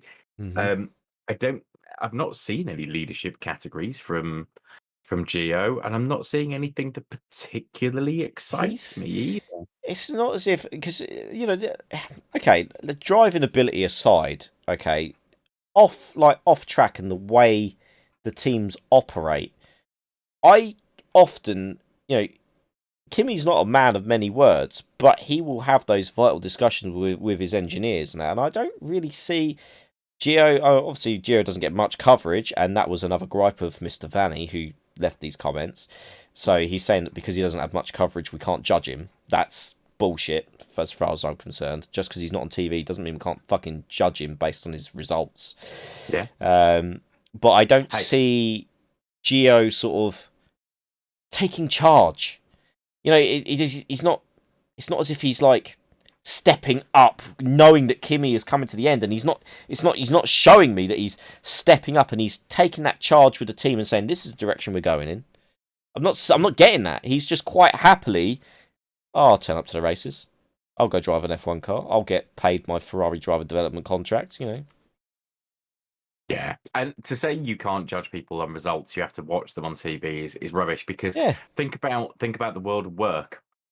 I am paid on achieving results. You are paid on achieving results. If we were both brilliant at our job, but didn't actually achieve any of our targets, It'd be any of our fucking KPIs, make any profit, yeah. save any money, we'd be looking for We'd be new gone. jobs very quickly. Results is what matters. You know, if Lewis Hamilton drove a fantastic race and overtook everyone 17 times, but finished in 12th place in every race throughout the season, Yeah. wouldn't be a world champion, wouldn't be in the Mercedes, would be somewhere else. Results are important. Yeah. And And Gio doesn't get them. Gio doesn't get him. No, and I still stand by my rating of him. Okay, maybe not at risk anymore, but let's put him in. He's definitely got something to prove. Yeah. I don't think we're going to see anything of that for him from the second half of the season. Frankly, No. He might pick up another 10th place somewhere along the line because he's already got 1 point this season. You know, he might pick up another point. I don't know, but he's not going to achieve much more than that. I can tell you now. So, agree. you know, and I feel like today was a hugely missed opportunity for Alfa Romeo. Like they could have profited massively on that, but they fell apart. And you know, they've got lucky in a sense to be taking home a point today, because if Seb had enough fuel in the fucking car, they wouldn't be taking home a point. So yeah, part of that was of their own making, though. You know, it was the unsafe release that took Nikita Mazepin out of the race. I mean, that was a clusterfuck of pit stops that shouldn't have been allowed to happen. Yeah. I'd argue perhaps they should have closed the pit lane entirely and just let everyone line up for the start. And maybe following this, that's what they'll choose to do. I was going to say, I reckon Mr. Massey, because Mr. Massey loves a little bit of a mid-season rule change. You know, he's not afraid to dabble in those waters. No, wouldn't be. Absolutely. Do you know what? It wouldn't be the first time that rule's been in place, because we had it not so long ago where the pit lane was closed. And then teams complained and the rule got removed. But I think it's case in point that we need that rule back. Do we need a quick sidebar here? Do you watch Formula E? I do. I do and I don't. If I miss it, I'll pick up the highlights. Okay. So I don't watch Formula E very often. But last weekend, I was sitting there. I want to say twiddling my thumbs. I was holding a baby and a child, so I wasn't really going anywhere. There was nothing on telly, and I found Formula E, and it was just about to start. And it was at London. It was going through. It was in Earl's Court. Yes, it was. Yes. And I thought, I'll watch this. And there was an ill-advised overtake that caused an accident that brought out the safety car. In Formula E rules, when the safety car is out, the pit lane is closed. Yeah. When the safety car was going in, or the full course caution it might have been, I forget which, the pit lane becomes open. The pit lane is shorter than the main track. The pit lane speed limit is higher than the on-track behind the safety car. But the rules say, because this has happened already, you may not just go through the pit lane to get round everyone and pull out in front. You must stop at your pit box. So I think it was a Jaguar. I can't remember which car it was. I know what you're referring to. Because they dove into the pit lane, stopped in their box, came back out again, and overtook everyone that was in front of them in the field and went on to win the race. I mean, it's a bullshit move. It's a bullshit move. But I tell you what, fair play to the person who was on that pit wall who called that decision. Yeah. Because no one else fucking did it. Fair play to him. Yeah. I mean, that's kind of almost like the Michael Schumacher serving the stop go in the pit lane after the race is technically finished. Yeah. Yeah, it's another one of those bullshit decisions, but technically within the rules at that time, it's legal, you know? Not necessarily sporting. Not sporting. But legal. I think, what was it they referred to Checo? A bit of gamesmanship. Yeah. Bit of gamesmanship. Yeah, we'll go with that. But yes, sorry, I had to take a quick sidebar just to discuss yeah, that because it was amazing. it was But they should amazing. have. That to be honest, that should have been something they should have seen. Fucking like, come on! These people are paid a ridiculous amount of money to come up with a rule set for a racing formula that's going to be seen internationally, and they don't think that these greatest minds of technological advancement are going to think around a little bit of your paper that says you may not drive this speed. Da, da, da. Absolutely. Geniuses, geniuses. I commend them. I doff my cap. Yeah. Um, But yeah, the clusterfuck in the pit lane was a yeah, mistake. Having, it I don't was. even know how many cars were still in the race at that point. 17, 16 cars still in the race. So having the best 16. part of 15 Yeah. cars, Lewis took the checkered or took the green light. Yes. And then 15 cars dove into the pit. 15 cars going through an immediate pit stop in and out. Something was always going to happen. Fucking hell, I mean, we see it when it's at, like, you see, like, events like Le Mans, when you've got all those crews trying to work in the pit lane around each other. It's a nightmare. It is an absolute nightmare. But when you've got an entire grid going in the fucking pit lane, that starts treading on that sort of boundary of, Doesn't feel right. Yeah, it doesn't feel right, and it's got a lot of potential for a lot of bad things to happen. But yeah. So yeah. So there's one driver we haven't discussed yet. Yeah, I'm coming to him now. Daniel Ricciardo. Oh, now I'm gonna have to go out on a limb here and make an assumption because we've seen Daniel Ricciardo. We know what he's capable of doing. Yeah. We know he's not had the best of years in the McLaren, Nope. but he looked like he was turning a corner. Now, obviously, he was driver number 3 in that chain of Lance Stroll, Charles Leclerc, Daniel Ricciardo. I'm gonna have to assume that there was some significant floor damage on that car, similar to Max. Yeah, and he never recovered. Like, you look at his lap times were slower than Mick Schumacher's for the majority of the race, which is astounding to think. Yeah, he's. I mean, he was quite downbeat as well in the interview that he did after the race as well. I don't know if you caught much of that, but and he was saying he's like, oh, I know Silverstone was kind of meant to be the turning point. He said, but he just said he wasn't feeling it here, and I was like, really? Like, Jesus. I mean, again, he was only P11 on the grid as well, so he missed Q3 again. Yeah, true. Lando obviously was at the sharp end again, P6 on the grid. P3 when he was smashed out. Yeah, I know. I am actually genuinely starting to worry a bit for Daniel Ricciardo. Genuinely, like, there's a bit of worry creeping in. And I almost feel as if he just needs to write off this season and focus his attention to next year, because everyone's on a different footing. Everyone's, it's a fresh start with the fresh regs and everything else. I think so. And McLaren aren't a team to just they don't strike me as a team to just cast a driver aside, like, mid-season swaps and all that sort of shit. They tend to stick it out for a bit. No, the only driver I remember them dropping relatively quickly would have been Heikki Kovalainen.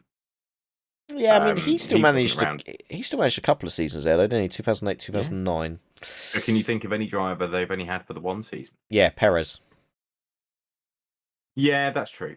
That's true. But then that was, to be honest, for Perez, that was way too early in his career for a big move like that. Yeah, he'd only had sporadically good finishes for Sauber. It wasn't like a consistent at the time. It wasn't consistently good. He had expectations were high because he was stepping into Lewis Hamilton's car. Yeah, he was, and being partnered by Jenson Button as a former world champion as well. So yeah, that was a difficult one. But yeah, McLaren don't have much of a reputation in the same way Red Bull or AlphaTauri do for getting shot of a driver after 5 minutes. So Danny Rick's safe this year and potentially next year as well, depending on how he does and how long his contract is. My worry with Danny Rick is he's chopped and changed teams a few times. Do you know what? I'm going to go out on a thing here. I think with how he's chopped and changed teams, that has written off any chance he's had of achieving a world championship in his career. It's possible because he's never stayed at a team long enough to help develop the car around him. Yeah. So had he stayed at Renault as it moved into AlphaTauri, that car could have been designed to better fit his Well, needs. So I'm firmly of the belief that Max Verstappen well, has yeah. such a hand in designing that Red Bull Hmm. that it's on a knife edge and it suits his driving style, but not other drivers, which is why we've seen Kvyat, to some Albon, degree, Ricardo, yeah. Albon, all come and go very quickly, and Perez still finding it difficult at times. You know, he had a couple Mm, of nasties at Silverstone and still manages to lose it. I think Danny's now come to McLaren, who've been building a car around Lando with a yeah. bit of support from Carlos, and it doesn't necessarily suit his driving style. And he's either got to adapt or amend that to how he wants. But cutting and running and moving to another team just puts him back to square one again. Of course it does. Of course it does. And it's a shame that it's gone like that for Danny because, Mm. he's a proven race winner, a proven Yeah, podium sitter. The guy that's for the has, late breakers. yeah, exactly. He has got the talent. He has got the skill. But, I mean, in a different world, that Alpine that's won the race today, that Yeah. was Danny Rick's fucking car last year. Yeah, still ask yourself the question, you know. Um, I do worry. I do worry about Ricardo. I think he'll definitely still be at McLaren for next year. Hmm. Rule change, fresh start. Let's just go Yeah. again, and hopefully have a better year. And that's the thing. Next I year is going to be a clean slate for everybody, Oh teams yeah, and drivers. They're all yeah, learning something from scratch, they are. and it will sort the men from the boys a little bit. The Yeah, natural drivers will start to just shine through, I suspect. yeah. I hope so. The only disclaimer I'll put on that is obviously with the whole go again next year. Da, da, da, if he then has another shocking season next year, because where does he go? Where will he go?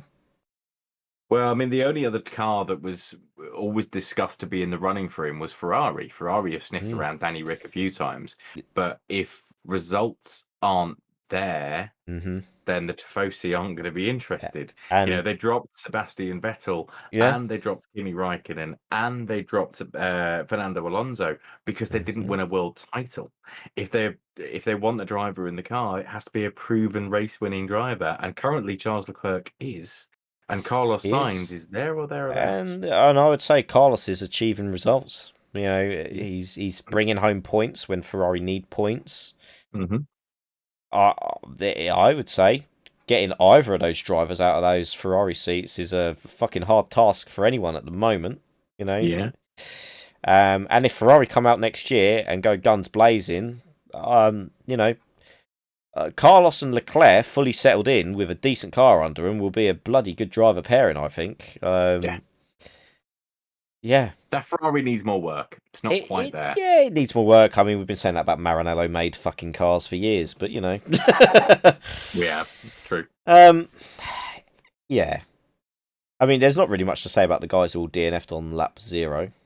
Um, No, but it was a shame. I was gutted for Lando because Lando's had some mm, great performances, and he did try and push it. You know, he made it back to the pits. He he had did. another go, another attempt, and he Yeah, just wasn't making it it. wasn't meant to be. It was done. It was done. Yeah. A shame for McLaren though to have both cars caught up in the same bloody incident. I mean, that's just Well, but so did Red yeah. Bull. It was so did Red Bull. Yeah, I suppose. Mm. Yeah, I don't know. I don't know. It's an interesting, I don't know. It's going to be an interesting second half of the season when we come back from the summer break because it is summer break time now. Mhm. But this is usually the part of the time now where all the driver contracts start to, take shape and we start to see the driver lineups for next year. So it's going to be interesting to see what starts dripping out of that side of things now because this is where all the agents now get their time to go and play and what can we sort of drum up now to get some interest. On the subject of driver markets, I don't know if you saw Nico Hulkenberg's statement that he's made, No. who has now come out and said that if he does not secure a Formula One drive for 2022, he is officially closing the door to F1 in his career. Okay. Which is a fair enough thing, I think. Yep. I think don't it's a smart move. Yeah, I think it is. I foresee the only option he's got is Williams, and I did see that Williams he's made some reference that Williams have been in touch, which is interesting to say because A year ago, Nico was saying, "Oh, I think we're on two completely different. We were at two completely different stages." Hmm. I think it's going to come down to how much he wants to be back in F1. Do you take that drive and risk becoming a Kubica, Yeah. or But I the think other, I think the you other, take the drive. I think you take the drive. I think he's a capable racer. Mm. He's an experienced hand. He's had a year now as one of the Mercedes simulator drivers. Mhm. He's already got that Mercedes link. Now that he's with them, and he's in Mercedes powered cars for God knows how long. He's got the link there that would sort of still keep that sort of Williams Mercedes relationship bubbling away. Yeah. Uh it'd I be think like the problem a is because he's been out of a drive for effectively 2 years. Because he only drove, he did 2 races last year, covering for COVID for drivers. yes, 3. He covered Perez once, and he covered Stroll. He covered both the force or the I'm sure he's done 3 because Yeah. I'm sure he retired from one. He might have done. Either He was, way, he put in yeah, a cracking performance. At least one of them, I think it was Silverstone. He qualified was third. right up there for a really long Yeah. time.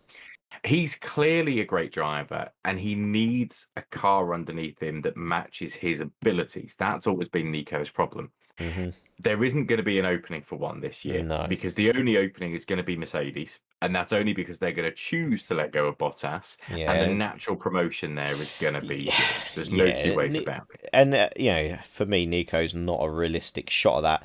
If you'd No. rewound a few years, then I would have said he would have had a bit of a foot in the door. But with the current situation, the circumstances he's at, let's not forget the guy is a Le Mans winner, Yeah. and fair play to him. Like that is an amazing achievement. That's one of the big three. Yeah. I think his only shot back in, like you say, if there's going to be an Mm. opportunity at Williams, I think his only shot back in is to accept that seat at Williams and to outperform the car in the same way George Russell did, and then look towards another seat, possibly the McLaren seat that Danny Rick currently occupies. Or dare I say it, the McLaren seat that Lando occupies when Lando moves to Mercedes to replace Lewis Hamilton when Lewis Hamilton retires now at the end of next year. Fuck it, you heard it here first, guys. So if you want to go stick that on at the fucking bookies, Jesus Christ, that's a shout. Okay. Yeah. I mean, But the only thing I would consider here is that Nico, I don't even know how old he is. I want to say 31, 32. He's going to be around about maybe 28. I think he's 31. Okay, I'll let you look it up and you can correct me in a minute. I think the problem is, as a driver of that age, he's going to come in and he's going to expect a salary commensurate with his age and his experience. Whereas if you promote a driver like Jack Aitken, then they're going to expect a very, very small salary, but they will bring a lot of sponsorship with them. So actually, it's financially more beneficial for the team. And we know Williams are in a perilous financial situation, but it's financially more beneficial for Williams to promote a youth driver with some financial windfall support from Mercedes. If they're on the Mercedes Young Driver program, than it is to bring someone like Nico Hülkenberg back into the fray. Yeah, absolutely. Nico's actually 33. I've just checked it out.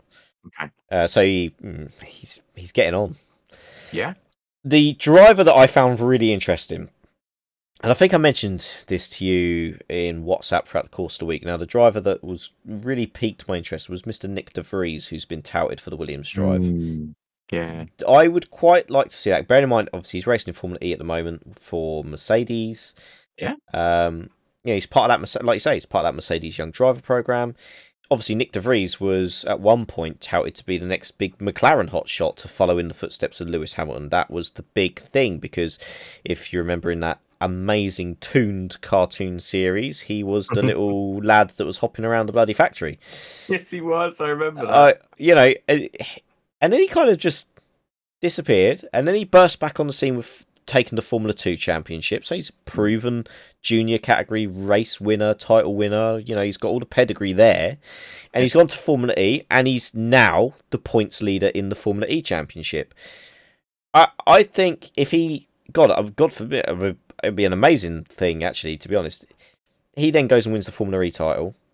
Yeah. He would be going to Williams as the Formula E world champion, the Formula 2 champion. It's not to be sniffed at. I would say that is a driver worthy of being on an F1 grid. So I would agree with you.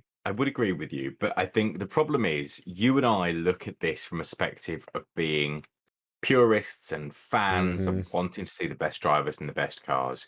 And we know from people like Pastor Maldonado, from people like Nikita Mazepin, that doesn't happen.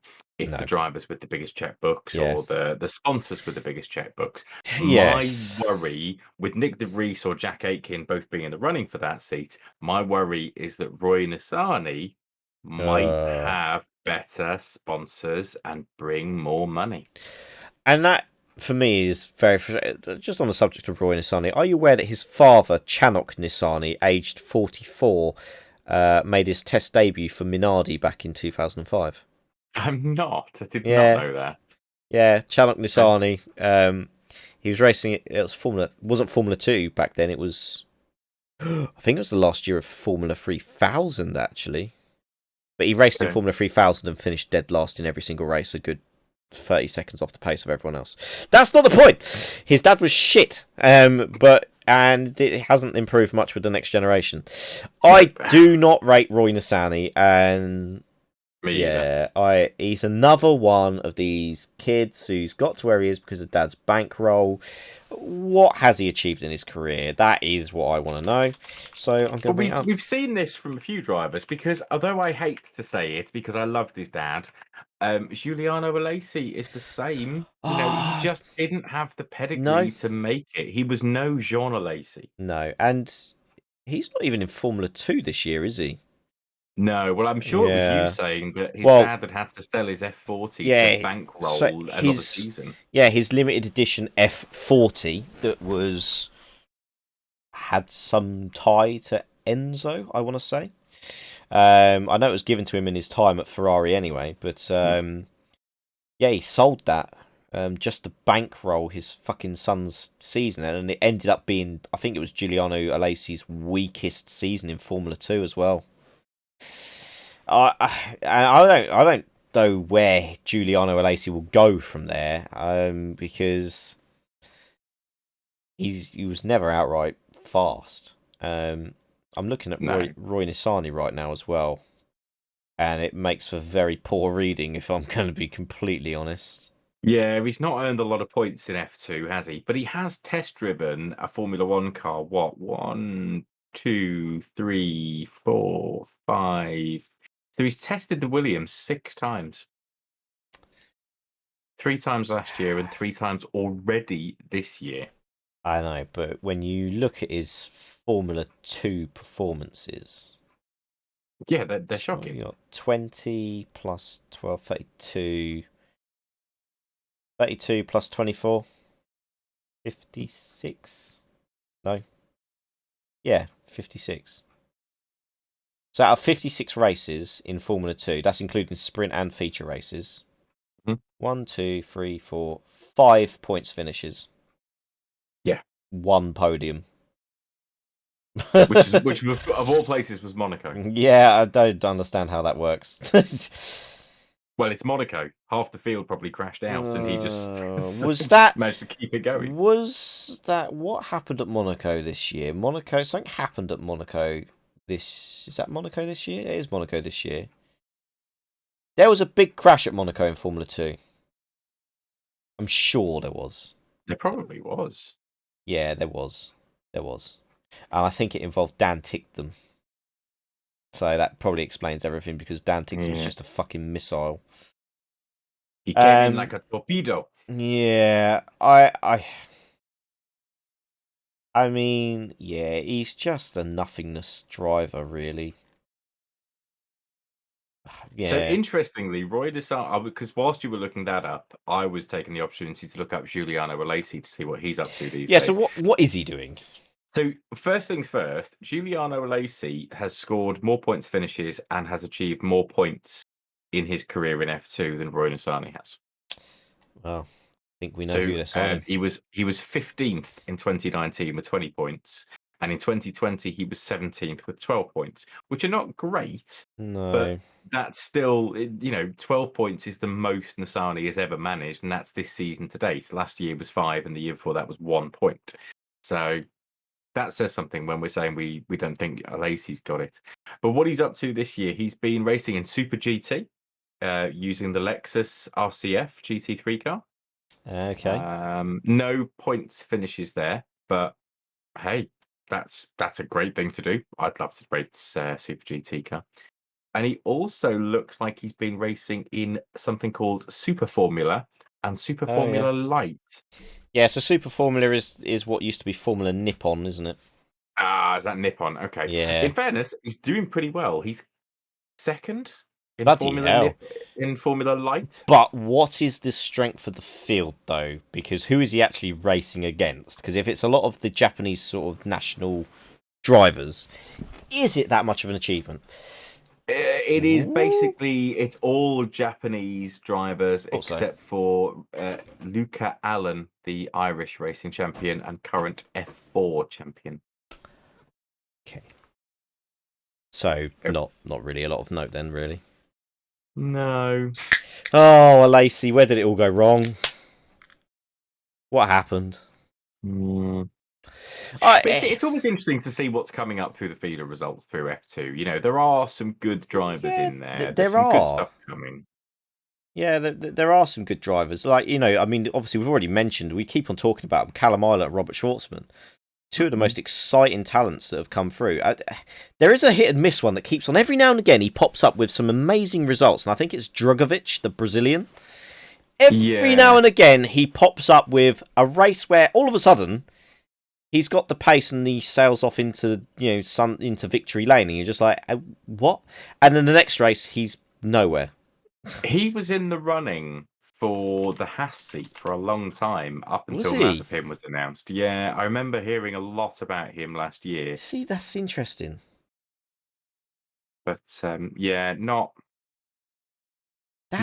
quite where he needed to be, I don't think. No, he perplexes me a little bit because it's his inconsistency that does him in.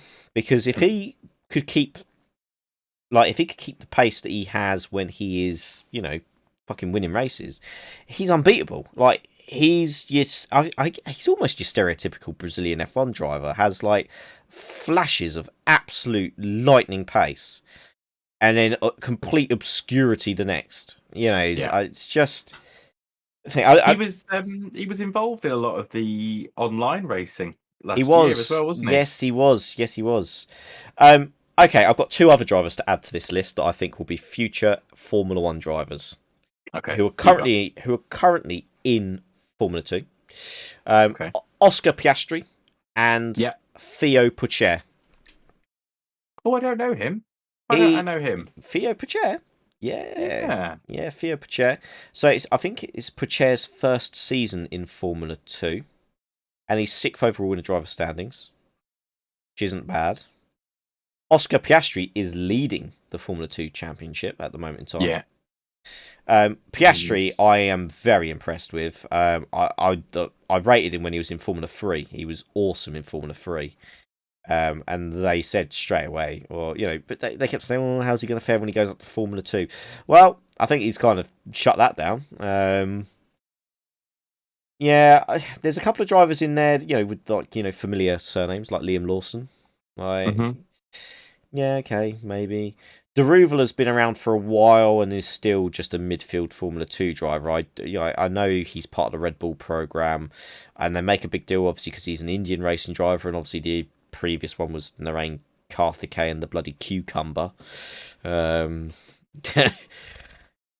I just don't see Deruvala now breaking into that threshold to become a Formula 1 racing driver. I do not see it.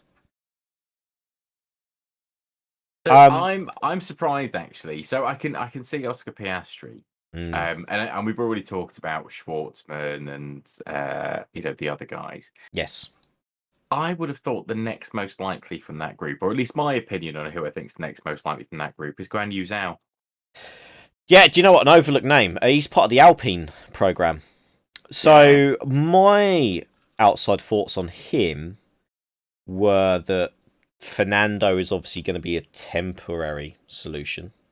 That would be my thought too. My thoughts would be that Fernando's there to help the team stabilise, to take that next step back towards where they need to be, help them through the regulation change because he's a proven hand. He retires, and over the course of that time, Zhao gets some like Friday practice sessions in to get used to driving the F1 car, all that kind of stuff. Does the young driver test, and then steps in to replace him leaving, which then does mean, Ocon's got a 3-year contract as well, hasn't he? So that essentially means Ocon is your team leader. Is Ocon a team leader? No, I don't think so. For a manufacturer, is Ocon a team leader? No. Who am I to judge? We'll see. We'll see how things develop. We'll see. Because there's one other name. There's one other name that I bit of an oversight is Yuri Vips. He's Estonian, isn't he? He is, but he's been on the Red Bull Junior team for a while, and he's tested a couple of times for Red Bull. Yes. I wonder if an opening was to appear at AlphaTauri. So let's say, for argument's sake, Pierre Gasly steps back up to the Red Bull team to replace Perez, who steps away, or similar. Obviously, Alex Albon coming back in is probably the most likely. Yeah, it probably is. We know we're not going to see Danny Kvyat again. They're not going to bring him back again. Well, he's touted around the Williams seat at the bloody moment. Oh, God. Yes, the torpedo from the back of the grid. Here he comes. Doesn't sound like a lot of fun, but I could see Yuri Vips being given an AlphaTauri seat to test out. Yeah, I could see that. And do you know what? If he proves himself enough, there's a chance. Tsunoda was in a sort of similar position to where Vips is. For a large part of the season before he what did he finish, runner-up in the end? So, it's not beyond the realms of impossibility that Vips could step up. They brought Al Jaswari into Formula 1, for fuck's sake. And he's now a bloody music DJ. He's a DJ. Yeah. Oh, I'm a DJ. Bloody Kevin and fucking Perry, yeah. There's some exciting prospects coming through. You look at the Formula 3 results. Dennis Hauger. Have you seen him? He's got a massive lead in Formula 3. So he's currently on 152 points in Formula 3. The next nearest is fucking Doohan on 89. Okay. He's hot property. And he's from Norway, so Tosin will be very happy. So, Toast, I'll give you a little shout out there, mate, because I know you watch the podcasts. So, there's one there for you. There's you've got David Schumacher coming through the ranks. You got Enzo Fittipaldi coming up. I'd heard Enzo Fittipaldi had stalled somewhat. Yeah, he's. He peaked at Hungary just gone. He did pick up a P4. I want to say a P4 because he used the same point system. Yeah, so he finished 4th in the second race at Budapest. Okay. By and large, he'd scored 0 points for a good few races before that. So he's not done. He's not done himself any favours. Let's put it that way.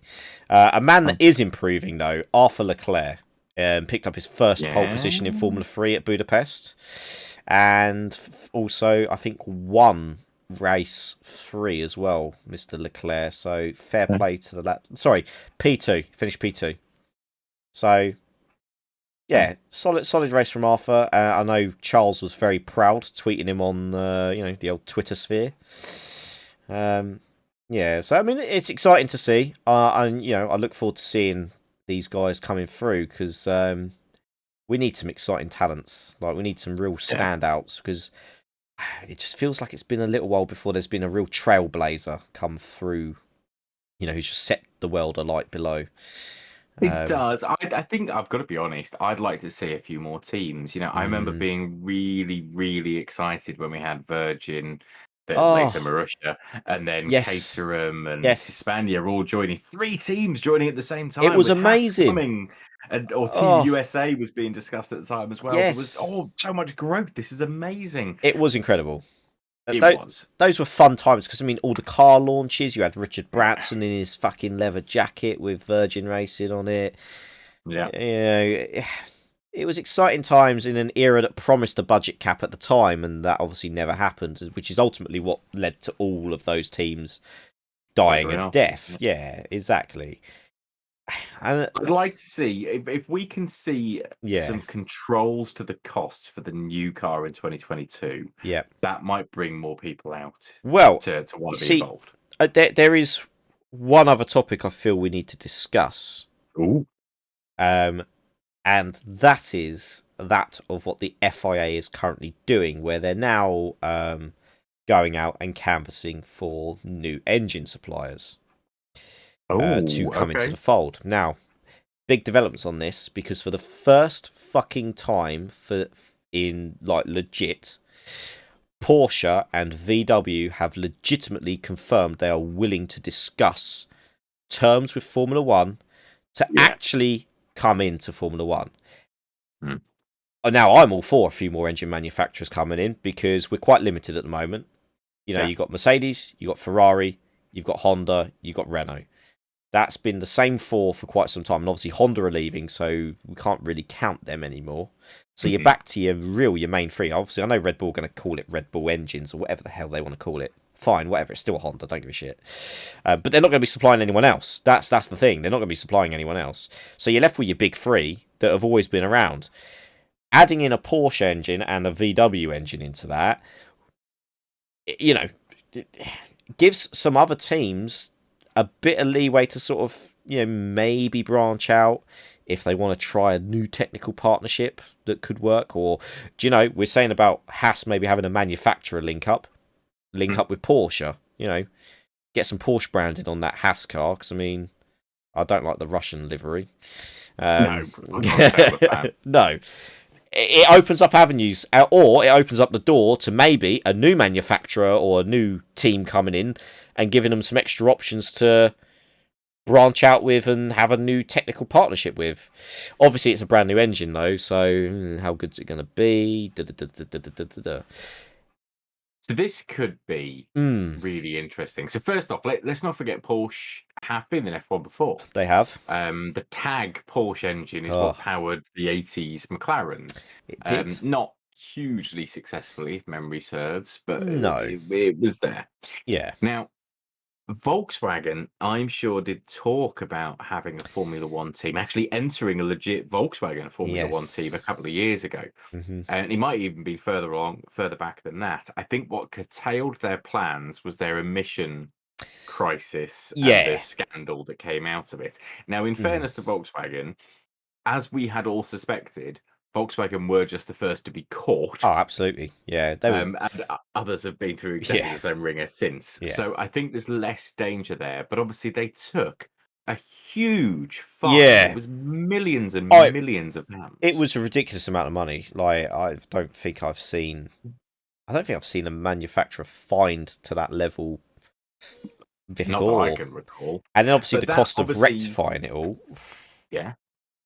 But that significant cost that they faced would have put pay to any plans to enter an expensive Formula One team because they had other things to focus on.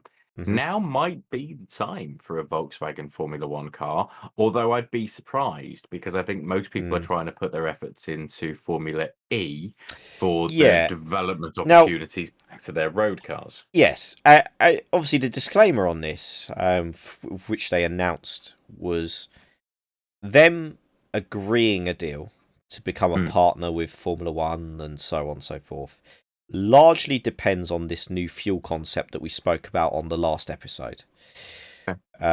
Which, if F1 decide this is the way they're going, it does open up the doors for them because these car manufacturers will want to experiment with this technology. And that kind of harks back to F1 being kind of a large proving ground for technology before it does filter to road cars. Maybe it will open up avenues, maybe it'll open up doors, I don't know. It's very early days, it's just an agreement to have a discussion at the moment. It's not like oh yeah, we're going to enter F1. It's, let's sit around a table, let's discuss what your plans are for Formula 1. If it aligns with what we want to do as well, then fine. Something could happen. It could be. Yeah. It could be really interesting, because the one thing that occurs to me is that Volkswagen do own Porsche. They do. I mean, Volkswagen own most people these days. Lamborghini, Seat, Skoda, Audi. Yeah, exactly. They've got fingers in many pies. They do. But therefore, do you design an engine and just one, and then refer to it as a Porsche designed engine, or actually do you want Volkswagen to be the branding on that engine? Or, I mean, you're not gonna have it as Skoda or Seat. No, you're not. You might go with Audi. Audi obviously have a pedigree in Le Mans. Do you know? And people keep on. I say people, graphic designers and all that keep on designing Audi liveries. That would strike me as the most realistic option for an Audi F1 team, based on the fact that Audi obviously had that domination in Le Mans and everything else like that. It's a well-known manufacturer worldwide in motorsports, for Quattro and all that kind of stuff. Yeah. For me, it'd be the logical choice of their brands to utilise to come into Formula 1 with. Yeah, I would think so. If I was a business manager, that's what I would be looking at. Yeah, that was really kind of like the last sort of standout point I could think of. We haven't done our driver ratings. We have not. This is our usual finale. Is it time? It is time. So I'm going to bring it actually onto the screen. Well, you can't see it, but they can on the screens on the podcast. I've kind of just blocked us both out. So, okay, I'm going to put that right in the middle of us both. Oh, look how nice that sits there. Okay, so we will go through our drivers again then. So, okay, let's start with... Hang on. Before we start, remind me what my labels are. Okay. Insane drive. Yeah, insane. Good drive. Good. Average. Average. Underperformance. Underperformance. Rubbish. Yeah. And then for ones we don't feel we can rate, we can just leave them unrated. Okay. Alrighty. Yep. Okay. Ready when you are. I feel the natural place to start with this is our race winner, Esteban Ocon. Insane. Yeah, I agree. He pulled out the goods today. He did. And fair play to him.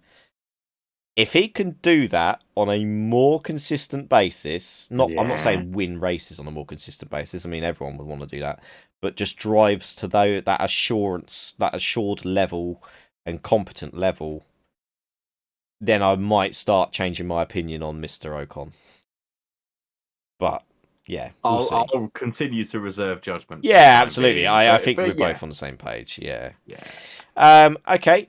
Fernando Alonso, his teammate, obviously P4 now with the Vettel disqualification. I kind of want something between good and insane. I don't think it was an insane drive. It was a great drive. I think it was a quality drive. Yeah. Well, can I add a category? No, it's not going to let me add a category. No, leave it be. Just call it a good drive. Give him good plus. Okay, we'll put him at the top end of good drive. Okay. Yeah, do that. Do you know what? We mentioned him, Sebastian Vettel. Okay, let's take away the disqualification. Let's talk about Sebastian's drive. Where are we placing him? So I again would go for a good. Because not to take anything away from Seb, but he was put into that position by good fortune. I mean, so was Ocon. Yeah, I know. Yeah, but Ocon has the good grace of being able to hold off a 4-time world champion for almost the entire race, whereas Vettel, as a 4-time world champion, wasn't able to get past this young little upstart for the entire race. So I'd go good. Okay. Good. We're just going good. So Fernando, good plus. Sab, good. Yeah. Yeah. Okay. Yeah. Okay. Can we rate Lance Stroll? Yeah, we fucking can. Rubbish. I'm not disagreeing with you. Yeah, we can. For someone who's driven in these tricky conditions, he should have known better. He should have done. And I think the same's going to go for Bottas as well, to be honest. While we're there, we're chucking Bottas down there as well. Yeah. Okay. Yeah. You got to be doing better than that, lads. Come on. Okay. Who have we got there? Max Verstappen. P9 now. 2 points. But then we've got to take into account his car. It's a difficult one to rate him, actually, to be fair. Yeah, I'm struggling a little bit. I want to say underperformance. Because if the car was that bad, well, no, I was going to say if the car was that badly damaged, you would have retired it. But there was always the chance of sneaking the odd point here and there. Yeah.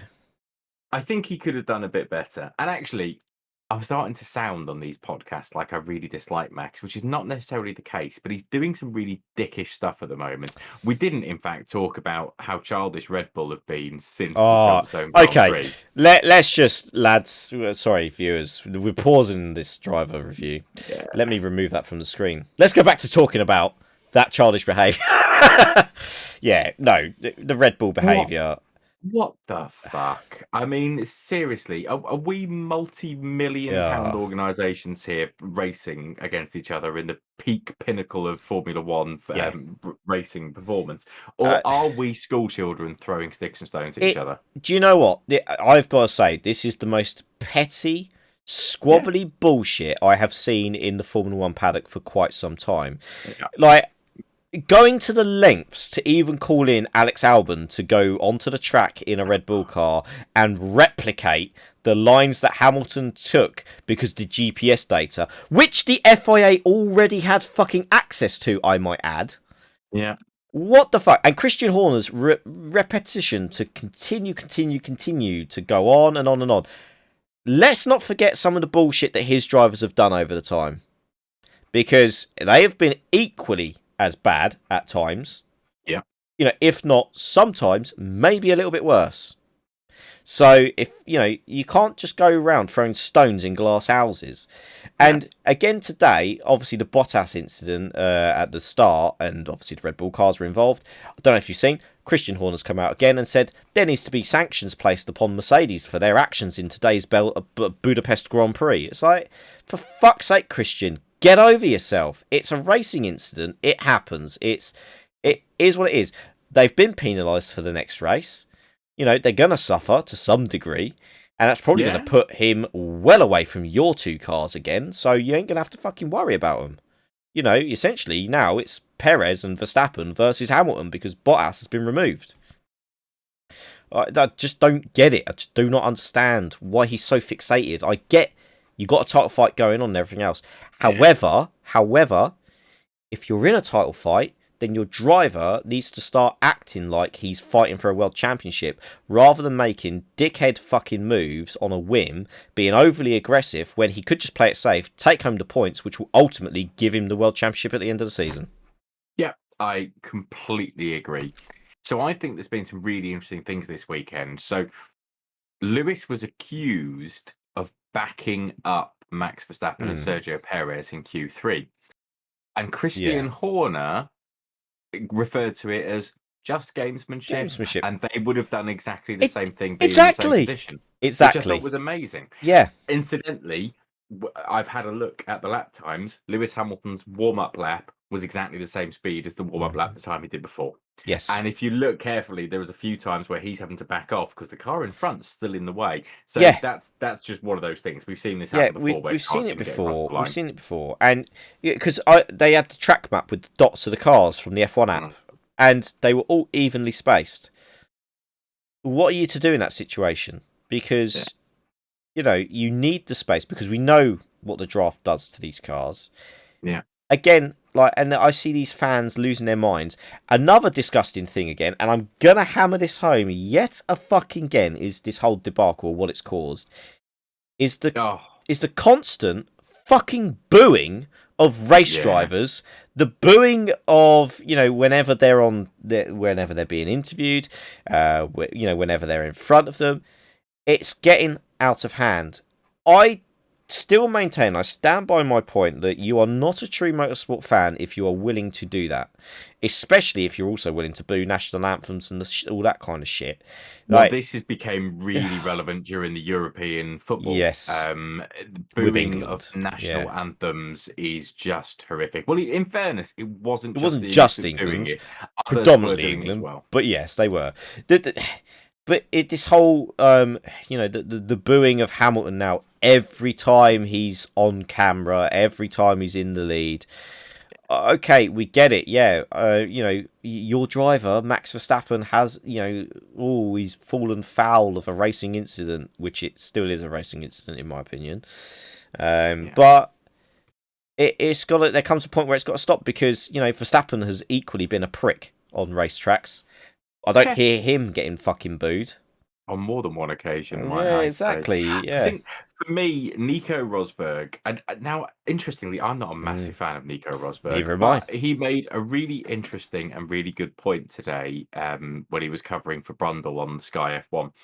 He said if he can understand why Red Bull did what they did, and if he was in Christian Horner's shoes, he'd probably do the same because he's fighting for a world title Yep. and he wants to give himself the best opportunity. So if he can get his opponent to beg a penalty and make them lose points, all the better for his chances. But Nico himself said they've taken it too far because what they've been doing is they've been trying to, rather than pick on the incident, they've been trying to tarnish Lewis Hamilton. And Yes. specifically throwing stones, calling names, bringing his reputation into disrepute, which is completely unfair and Yeah. unfounded. Lewis has Yeah. no worse reputation than Max does for a No. start. Mm-hmm. But the other thing that came out of it, which I find fascinating, is so the FIA have said they have reviewed it and there will be no change Yeah, that's it. because Red Bull have offered no new information. But Red Bull seem to be fixating on the fact that it cost £1.2 million to build the car. But that's completely irrelevant. That's The cost of the irrelevant. rebuild doesn't matter. It's the incident that happens that you're Yep. penalised for, Yep. not the damages that come Yeah. following that. Because what if it was a Haas? What if the Red Yeah. Bull cost $2.5 million per car and the Haas cost 250,000 per car? Yeah. Is it not as bad as accident because the Haas only costs $250,000 to repair? Exactly. It all That's becomes not an trivial. argument. Yeah, it's all trivial bullshit. And you know what we're going to start doing? What, basically fining the opposing team the cost of your repairs? Well, You know, I'll write you a check. Yeah, get the fuck out of here. That ain't going to happen. No. They need to stop, and it's the persistent lobbying of the stewards as well, which is getting on beyond the fucking joke now. And you know, and that goes for all sides. That there should be no lobbying of stewards. And I'm sorry, that know. goes for all sports as well. Yeah. I hate seeing Yep. 10 players surrounding A the referee referee. because there's one there on the. He needs sending off. He needs look how badly hurt he is. Fuck off. Let the referee make the decision, sit the fuck down, and respect the ref's decision. Yeah, exactly. There's too much of this. It's it almost makes the sport look fucking bad. It just leaves a bad taste in the mouth. It's just, you know, no one should be proud of that. No, you could argue at this point that we are running the risk of bringing the sport into disrepute, which is against the sporting regulations. It is, and I'd be really surprised if no one has had a word with Christian Horner to say, and Max Verstappen for that matter, who's still bringing shit up. But I'm saying to them, if you continue with this, you will find yourself in a lot of trouble. Yeah, you'll find yourself sanctioned. Yeah. Yeah, because it's not on. Yeah. But interestingly, on that note, in the pre-race conference, Max snapped and shouted and yelled at one of the interviewers. And whilst that's not appropriate in any way, shape, or form, these people have got a job to do the same as you do. So wind your neck in.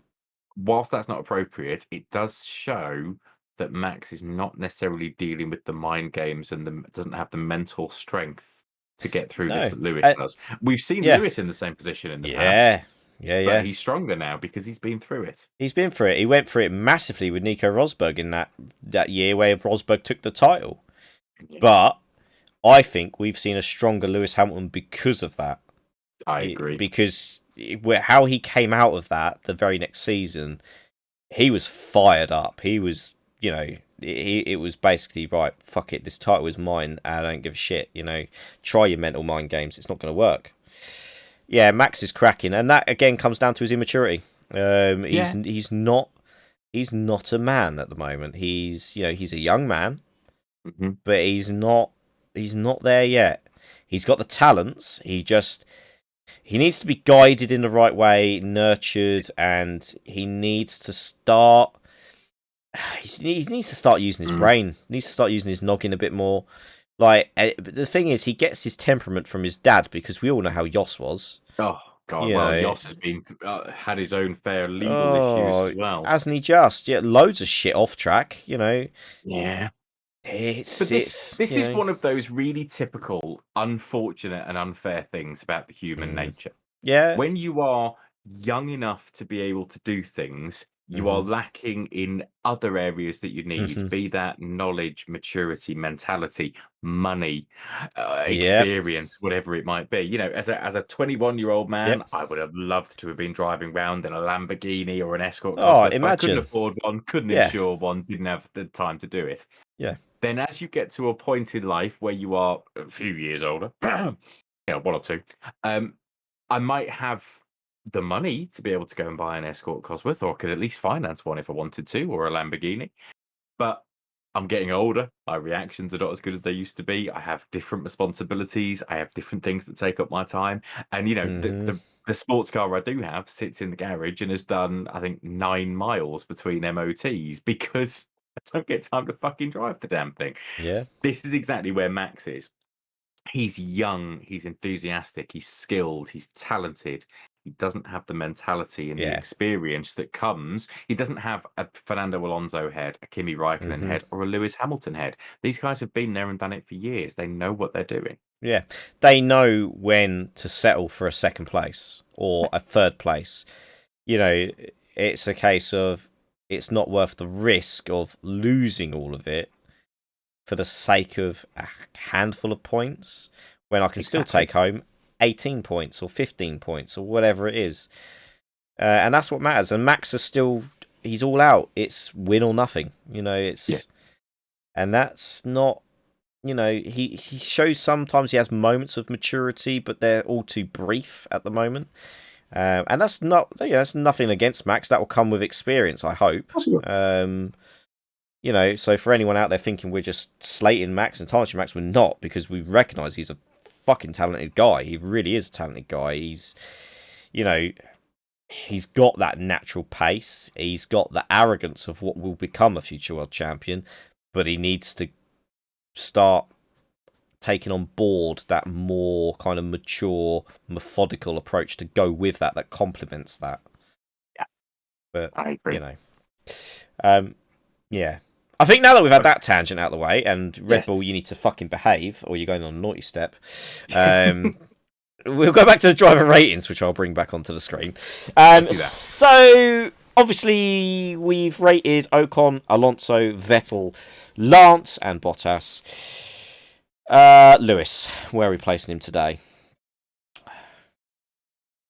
I'm going to have to say insane. Yeah, I'm going to have to say insane.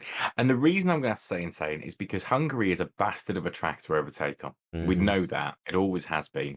And Lewis has effectively gone from last to second. Of his own doing. Don't get me wrong. It was his cock up to begin with. But he's dragged that car through the field. No one overtook as many cars as he did. I think he did a great job. I'm just thinking here. I think he's probably up there for maybe record overtakes at Hungary. Probably is. I think he probably is. So, yeah, fair play to Lewis. I would agree.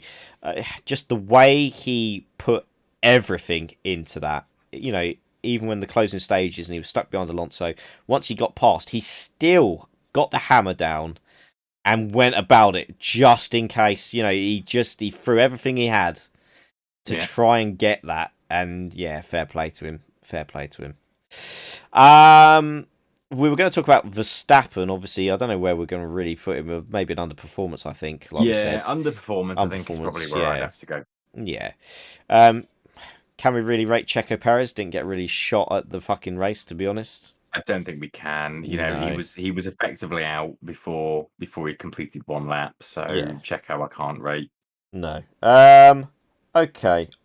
The old hand, Kimi Räikkönen, obviously gets a point. Yeah, average. Yeah, I think it's just another normal day at the office for Kimi, to be honest. Yeah, it is Yeah, sort of, a roundabout scrabbling for low level points. I can't challenge him for the issues his team caused, because I'm fairly sure it was Kimi that was released into the path of Nikita. It probably was. I mean, Alpha just, they seem a bit in disarray, to be honest, at times. Yeah. I wonder sometimes. They kind of still carry over that kind of bit of a messy thing that Sauber used to have going on. Okay, well then, last of the was he last? Yeah, last of the runners. Then Antonio Giovinazzi, his teammate. Yeah, I mean, I'm gonna go average again for Gio. I liked the fact that he threw the dice and tried to go out Yeah. on a different set of wet tires and mix it up a little bit, and that obviously didn't play out because of the No. accident in turn one. But Yeah. otherwise, he was sort of unknown for the most of the race. Just in no man's land. I mean, his lap times weren't great, so Yeah. yeah, outperformed by the old dog again. So Yeah, normal day in the Alfa Romeo team, I think. indeed. Okay, Mr. Carlos Sainz Jr. picking up a freak podium again. Yeah, I've got to say that's a really good drive from Yeah, Carlos, because good he drive. started from 15th, I think he was on the grid, wasn't he? He Because was of low down. Yeah, he spun out and binned it in quali 2. So, yeah, 15th then. Yeah. he's come from pretty low back in the grid, Mm-hmm. and again run a steady race, fairly uneventful, and made it all the way to the checkered flag in some good points positions. So yeah, Yeah. good race from him. Yep. Obviously Leclerc was caught up in the opening lap, so we can't rate We him. I won't think rate that's him. unfair to do that. Danny Rick. So we don't know if he had floor damage, but even if he did, I've got to go the same as I went with Max, and that's an underperformance. Danny's much more capable than that. Mm-hmm. Yeah. It is. It's just a shame. I don't like seeing Danny Rick struggling because he's the nicest guy in the fucking paddock, you know. Oh yeah, Mr. Cheesy Grin. Yeah, exactly, and we need that back. We need that back. We do. Yeah. Yeah. Nikita Mazepin, obviously, he kind of got caught up in someone else's fuck up, to be honest. Yeah. He did. I won't rate him. No, I think less than 3 laps isn't fair. Yeah, I don't think we could legitimately say whether he's had a poor race or not, because he's not really covered much distance. That's not his fault. Yeah, for once in his life, that's not his fucking fault. So Nikita, you get a free pass on this one, my friend. Pierre Gasly, P5, yeah, and fastest lap. I'd say that's a pretty good performance. I'd say that's a pretty good performance. Sneaking in for the fastest lap was a clever move. That was a nice little surprise, actually. To be fair, that he's managed to sneak that in. Obviously, Hamilton would have been loving it for the extra point because So to whip that away, it's a clever little ploy within the sort of Red Bull sister team. Yuki Tsunoda just behind his teammate, P6. I mean, the fact that he's brought it in P6, I think, is good enough for me to say that's a good again. Yeah. I think that was handy. Yeah, and a 19-point haul in total for AlphaTauri. I keep almost calling him Toro Rosso. They're still Toro Rosso. They're still Toro Rosso in my mind, mate. Exactly, yeah. Right, so obviously we can't do Perez, we can't do Lando, we can't do Mick Schumacher. Let's go to Mick. Let's go Mick. I'm giving Mick a good. I'm giving Mick a good. I rated that, and I loved the elbows out. That was good to see.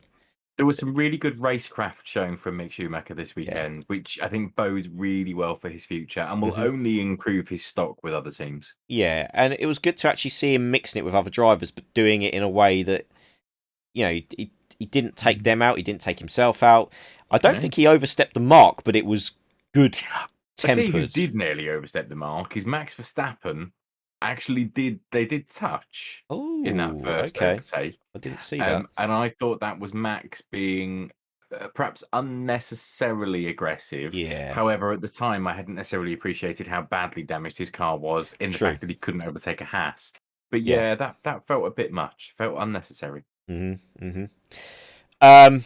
Well, it leaves us with our two boys then, doesn't it? Our two main boys, Nicholas Latifi. Come on. I Insane. I'm going insane. Nicholas Latifi, my van.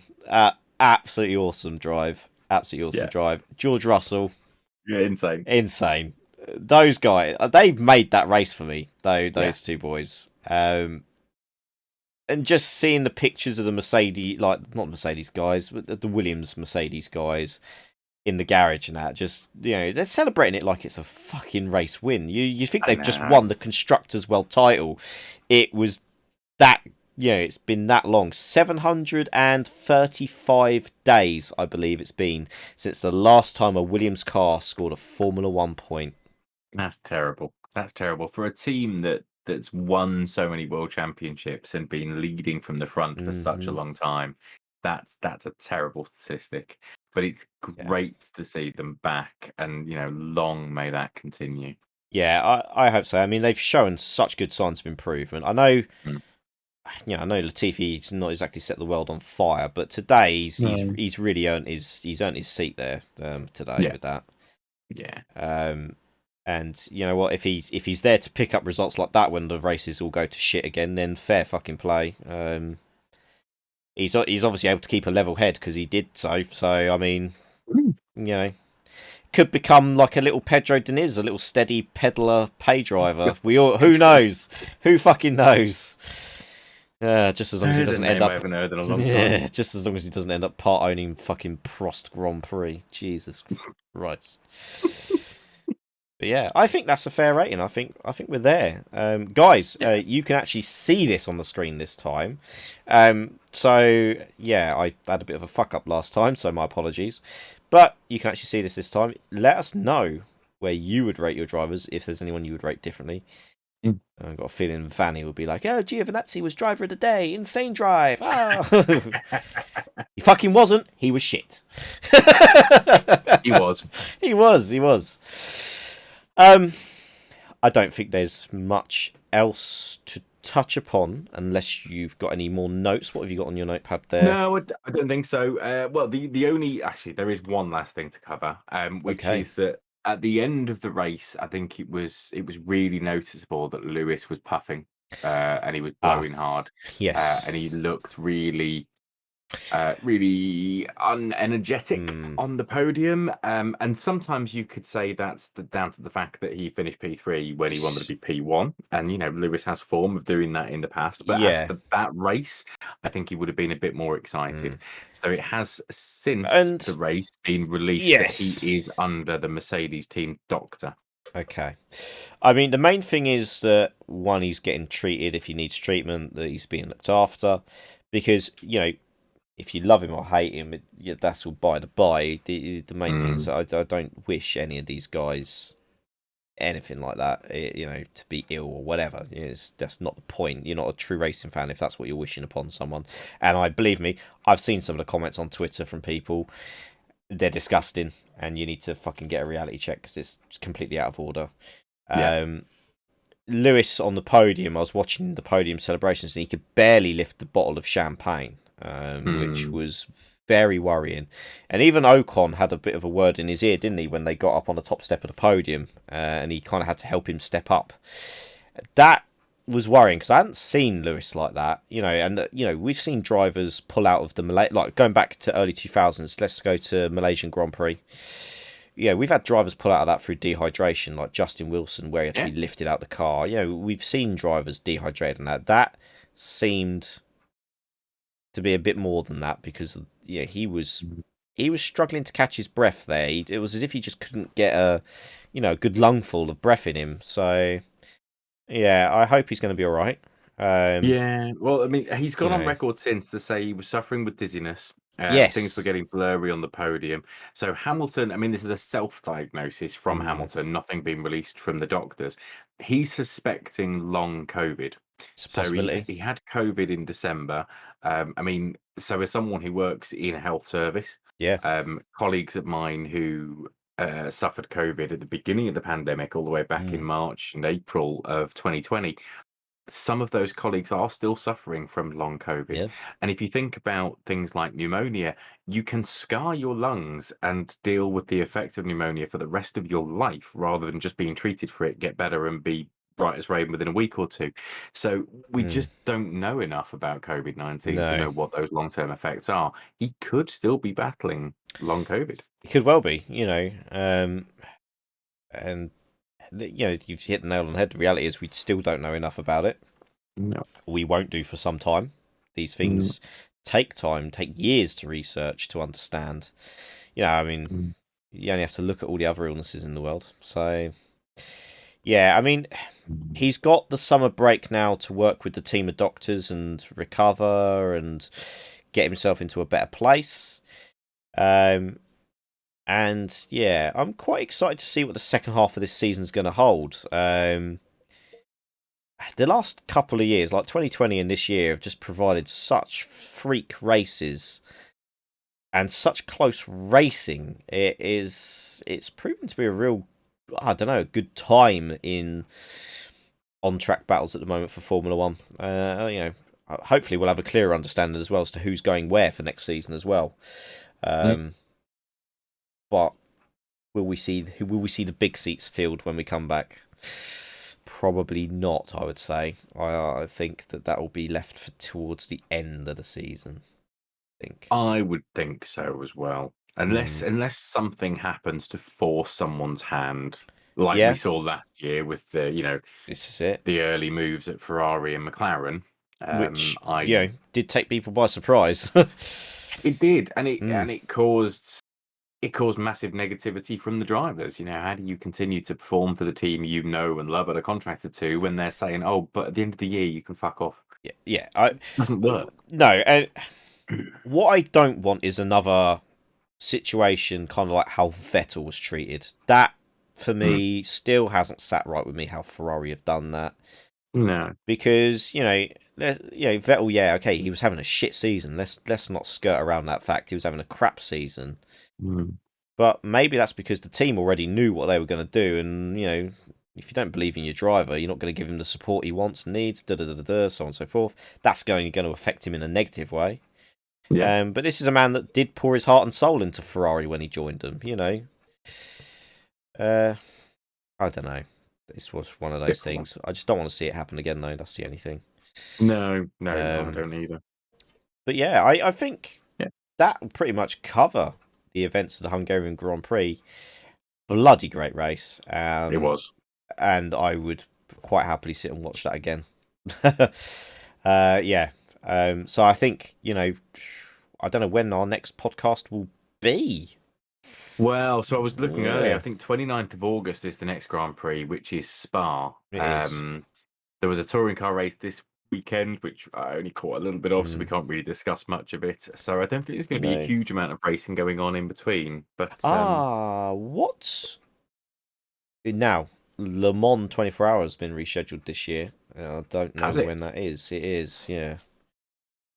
So, Lemons 2021, 21st to the 22nd of August. we do have that coming up. We do. That will be quite an interesting one. I there's some good driver lineups on the Le Mans grid this year, especially with the hypercars. That's going to be an interesting one. Well, maybe if we can get our work timetables to align and we can get some time together, maybe we could do a short podcast pre-Le Mans to talk through the Mm. entries and see what, maybe come up with some predictions. Well, I've got weekends off all through August, Oh, fabulous. so I'm sure we can put something together for you guys out there. Obviously, Mm. if you have been liking the content as well, we're just going to drop this in there. Just hit that like button, hit the subscribe as well if you want to keep the updates. the little bell notification as John's doing the emotes in real form. I don't know how he's going to do a bell. Ding. Please don't. I was going to say don't do the other thing that I was thinking. No, I'm not doing that. That's on my OnlyFans. Oh, of course, yeah. If you want that OnlyFans link, just hit that subscribe button below. You'll get a DM. I think that wraps it up for this Hungarian Grand Prix. Wow, yeah. If we get many more races like that this season, it'd be fantastic. Yes, I don't have much more to say. So from me, it is going to be goodbye. Take care, much love, and we'll see you after a race somewhere soon, or maybe before a race somewhere soon. We'll see. John, any final words of wisdom from yourself? Oh God, wisdom's a strong word. No, nothing further from me except to say thank you, guys. Especially if you've made it this far, thank you for tuning in. Thank you for listening. Please do drop us some comments. Let us know what you think. Give us some more topics to talk about in the future podcasts, and we'll see you next time. Yeah. Well, for now, goodbye.